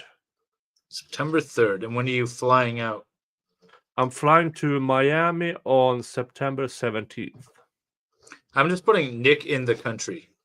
That's what. Yeah, and then from in Miami, I will be meeting up with Steve Gosney and Val Friedman down in Florida. Val Friedman is the attorney who won the defamation case against CNN, which I covered a couple of months ago. Nice. So I will meet up with him also. And then I will fly back on September 24th. So if you are in and around Utah, I will try to make some kind of meetup. Or if you're in Miami, I will also do that in some way, shape, or form. I'm going to be in LA. I'm going to be in LA September 12th through the 21st. Yeah, let's meet out in the desert. That sounds good. I'll dig a hole and then we'll meet out there. Yeah, and of course, while I'm in Utah, I'm going to visit Jeff's grave and also meet up with Connor. And I also spoke with Donnie on, and one of the weekends there I will be spending with them. And by then, she has had her baby. Oh, that's right. Yes. Yeah. I only see her from like the chest up, so I forget she's pregnant. Yeah, I mean, a stream a couple of days ago, she showed her belly. Did she? Yeah. Oh, very cool. Yeah. I was on a stream with her earlier today. Yeah. Yeah. Back low, yeah. Yeah. Oh, well, today it was determined that Sweden just more or less removed freedom of speech. Really? Yeah. It is now a law against insulting civil servants, as in cops. So you can't insult a government employee. You can't see a cop and go this in Sweden. Well, that's lovely. I mean, I don't know if I've ever seen a cop in Sweden. Actually, no, I did. I saw. Oh, did I tell you I got a speeding ticket last time I was there? First one ever. The stupid traffic cam driving down the road, and all of a sudden this bright light like blinds me, and my in-laws were in the car and were like, "Oh, you just got a speeding ticket." Yeah. Yeah, our traffic cameras really said they will tell you if you are driving too fast by taking a picture. And this enormous, like, have you seen a camera from the 1940s with the big flash? One of those. It's so bright. It blinded me going down the road. Yeah. But yeah, so I got a traffic ticket. But I haven't seen a cop. I got a traffic ticket without seeing a cop. Yeah. Problem with this law is it is insults against civil servants. Well, that includes politicians. Yeah. So you can't insult a politician. It says how to make laws to protect themselves, right? Yeah. So, yeah.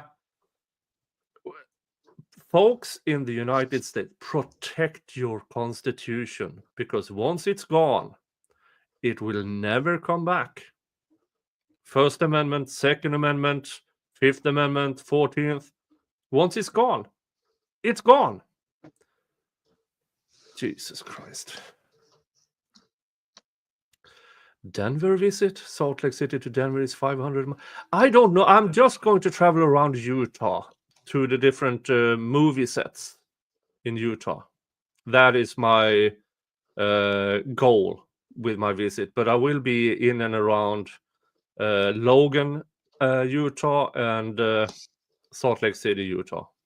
If you want a cool little experience, in the middle of the Great Salt Lake is an island, and it's a state park, I believe. It's not a national park. But you can go camping out there. We went for a hike out there a couple of years ago, and there's wild buffalo everywhere. Like, I'm walking down a trail, and there's a buffalo. I'm like, I feel like I'm just going to, like, step a little around them. But you can camp out there in a tent with wild buffalo running around.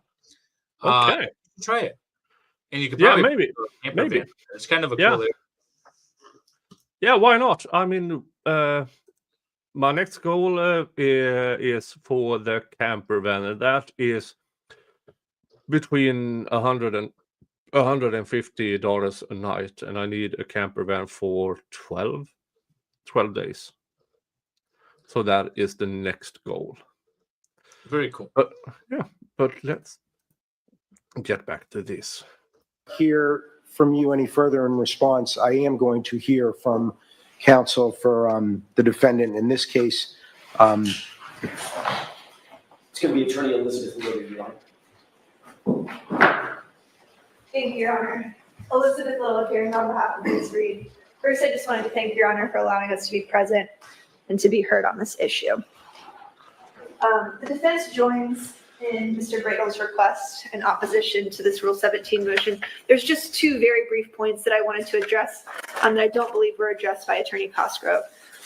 Your Honor, if you take a look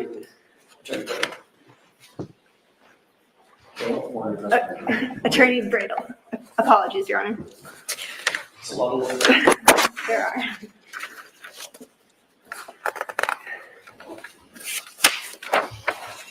Your Honor, the Commonwealth's affidavit in support of the Rule 17 is facially deficient as to both elements 3 and 4 of Lampron.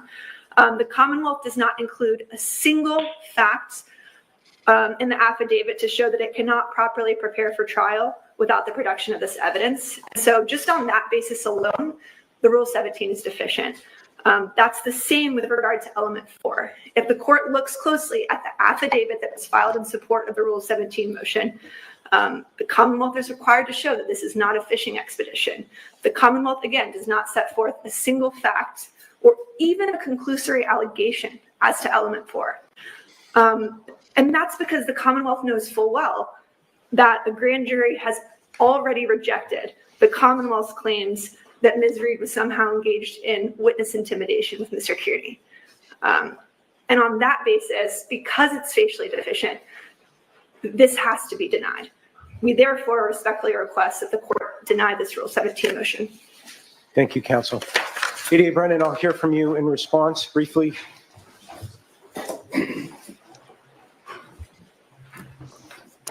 This guy's a little dweeb. I think most importantly, the parties are conflating two issues. Whether there is probable cause or beyond a reasonable doubt to convict a person of intimidation of witness and the relevance to consciousness of guilt. It's two separate assessments. It is true there was a no bill, and it is true that there is litigation in Mr. Kearney's case, but these phones are in the possession of the district attorney's office. The information is available. It's been represented. There's no attorney-client privilege. There is nothing to slow down or stop the availability of the information. It is relevant for the judge in Commonwealth v. Reed to assess whether or not this information establishes consciousness of guilt. That is the issue, not the complaints or the concerns or the personal opinions, the constitutional prowess of Mr. Bradle. It is this reflective of consciousness of guilt? Hey, Brennan, on that issue, on the consciousness of guilt issue, there was some suggestion there was an agreement that the Commonwealth was not intending to pursue introduction of evidence concerning that issue unless... That is not entirely accurate. There was a motion filed by the defense, and they were concerned that when they were cross-examining witnesses in this case, that at the past trial that I was not at, the witnesses then offered to the jury that they were being harassed by social media bloggers, suggesting at the behest of Ms. Reed. That is an entirely separate issue than consciousness of guilt. I agreed that unless the door is opened, a witness should not get up and talk about their state of mind and how they believe they were harassed. I agreed to that because I will instruct the witnesses unless the door is open and you have an invitation, that would be improper. Separately, a consciousness of guilt motion in limine, which I expect to file if it's viable based on the information. So what information do they expect to get? Proposition. It's an entirely different proposition than open. I don't know, but it is a fish. I mean, the claim from the prosecution is somehow she admitted something to Turtle Boy. I don't think he would have reported the way he did if she admitted to anything.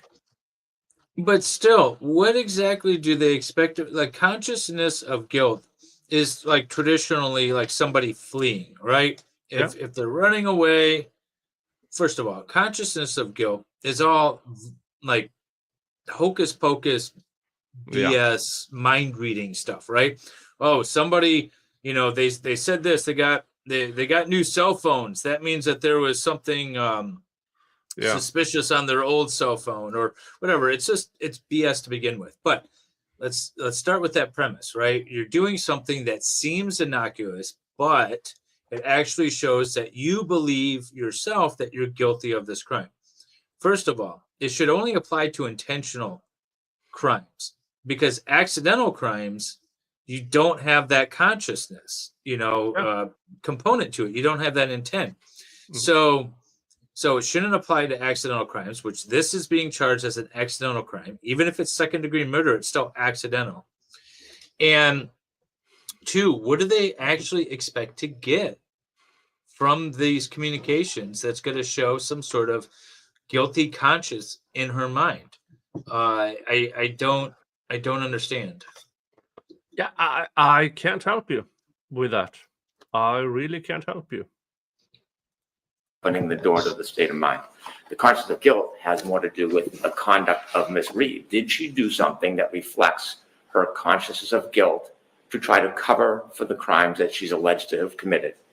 We know she was providing information, even protected information to Mr. Carney. We know he was publicizing it, appearing at witnesses' homes and addresses. We know that the witnesses, whether it is a conviction on condition of witness or not, felt very intimidated. We know the mental anguish they suffered. The defendant, in our case, Ms. Reed, knows it as well, because... But what does intimidation of witnesses have with conscience of guilt? All right, and so I want to address Auto Doctor 911, who says that they are still arguing intent for second-degree murder. So the intent is different. When you're talking about manslaughter, you don't intend to do the act and you don't intend to kill the person, right? You don't intend either. When you're talking about second degree, you intend to do the act, but you don't intend to cause the death. And then intentional first degree is where you intend to do the act and you intend to cause death. So yes, they're talking about intent, but it's only intent to do the act, not to cause the death. So where's the consciousness of guilt aspect come into play here? Unless she says, well, I wanted to hit him, but I didn't want to kill him. Why is she saying that to Turtle Boy? Do you really think she's saying that to Turtle Boy? Is there any evidence to support this assumption that the Commonwealth is making, that she said, I intended to hit him but not kill him? There's nothing there. So at the most, she said that she said, I hit him, in like my cousin Vinny sort of, I shot the clerk manner. Yeah. But that was to the investigators at the scene, supposedly. What, outside of that, which you already have witnesses for, what is there? Yeah. If you do see the video, with a smile, she acknowledges the consequence of her actions and seems to encourage it impliedly. And so this evidence should be available to me. I should be able to assess it. I should be able to provide a motion to eliminate to Judge Cannoni if appropriate, and then she should decide the admissibility in the Commonwealth v. Karen retrial. Thank you. Thank you, counsel. Folks, I believe I've heard all I need to hear. I will take this matter under advisement. I appreciate your filings and your oral advocacy today, and I'll endeavor to get your response as soon as possible. Thank you. Thank you. It's been So my question is, that order that you pulled up earlier, was that from this hearing, or was that an order that that was just, oh, Jesus Christ. This judge hasn't issued an opinion yet on this, I believe. Unless I'm wrong. I think he has. Would intimidating witnesses come off as consciousness of guilt? That's a good question. It might be. One of the consciousness of guilt things, and we brought it up actually in when we had Turtle Boy on a year ago, when he was first charged with witness intimidation. We pulled up a bunch of cases in Massachusetts that dealt with it. And one of them was a guy who was out in the hallway, like bribing or threatening witnesses not to testify. And that could be potentially a consciousness of guilt thing. So I guess if you frame it that way, then it could be consciousness of guilt. Although I don't think any of that should come in because it's reading tea leaves. Yeah. Let's see here. From Turtle Boy himself. Says, Hank Brennan will get access to any messages between me and Karen Reed pertaining to witness intimidation. Unfortunately for them, there are 0 messages between her and I on my phone. Let this be a lesson to all who value privacy from government intrusion. Download the Signal app. As for numbers 2 and 3, Oh my God, stop talking, Eden. Yeah. Stop talking. I understand. Hey, look how I fooled the government. Yeah, yeah, you did, and now you told them how you did it and how the government can get around it. And stop talking. And over here, as soon as there are these Signal apps, there are other apps. All the cops has to do is get to a judge and say, these are communicating through Signal. Okay, I will sign a warrant where you can, in real time, monitor their phones through this app. Yeah. Yeah. It's just, so they actually, so that Signal app, the messages in Signal were one of the key components to the Whitmer kidnapping trial that I covered last year as well. That they had a lot of those Signal messages. So don't think like you're going to do stuff and hide it necessarily. And then don't tell them. Don't tell them. Stop talking. Yeah, stop talking. For fuck's sake, stop talking. Okay, now they know you use Signal app. That in itself can be argued by a prosecutor is an admission of guilt or conscious of guilt. I like Turtle Boy. I like that he brought a lot of exposure to this case, but he does a lot of things that I would never do. Yeah. And he does things probably he's definitely skirting that line, right? And that's why he's in the position that he's in. But just stop. At some point, you need to figure out what to say and what not to say. Yeah. And that was something you as shouldn't have Ken's said. counseling couch says, Signals is end-to-end encrypted. There's no way to intercept the traffic, basically. If they have access to your phone, it's different. Exactly. And they have access to Turtlebo's phone. They have access to everything. That's how they got it in the Whitmer kidnapping case. Yeah.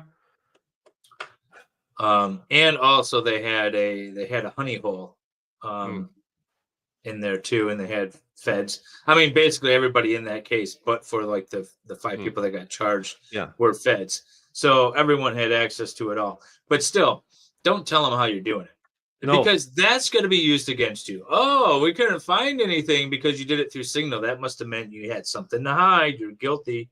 Yeah. Remember, folks, this is Special Prosecutor Brennan and Judge Bev. Brennan will argue that this is consciousness of guilt to use this app. We couldn't find anything because they were hiding it. They will use it, and Judge Bev will allow it. Yep, it'll be used against them. Yeah. Because of that comment right there, they'll be able to present evidence at trial that he covertly communicates with people, and that's why we don't know. So, jury, you're free to make up your mind as to and speculate wildly as to what he said. If they had nothing to hide, why were they using Signal? I mean, I can hear the arguments in my head. Yeah, it's stupid. But here's the thing, folks. Most jurors are not the brightest in the bunch. Pay to be. So Turtle Boy just self-snitched. He really did. Yeah. That was a bad tweet to put out there. Yeah. Yeah. Aiden, I honestly, I like what you do, but please, some things are better unspoken. Yes, exactly. Just that. Well, it's going to be an interesting trial. Oh, it will. It's supposed to start April 1st. That's not that long. I mean, that's a week away. They're a little more than a week away. Yeah. So, well, they're going to start selecting a jury, and that'll take a while, but it'll be an interesting case to watch. Definitely. And I will continue to cover the Delphi case. The Adelson case is moving along. Andrew Tate. Oh, did you see the Andrew Tate defamation suit against 15X accounts?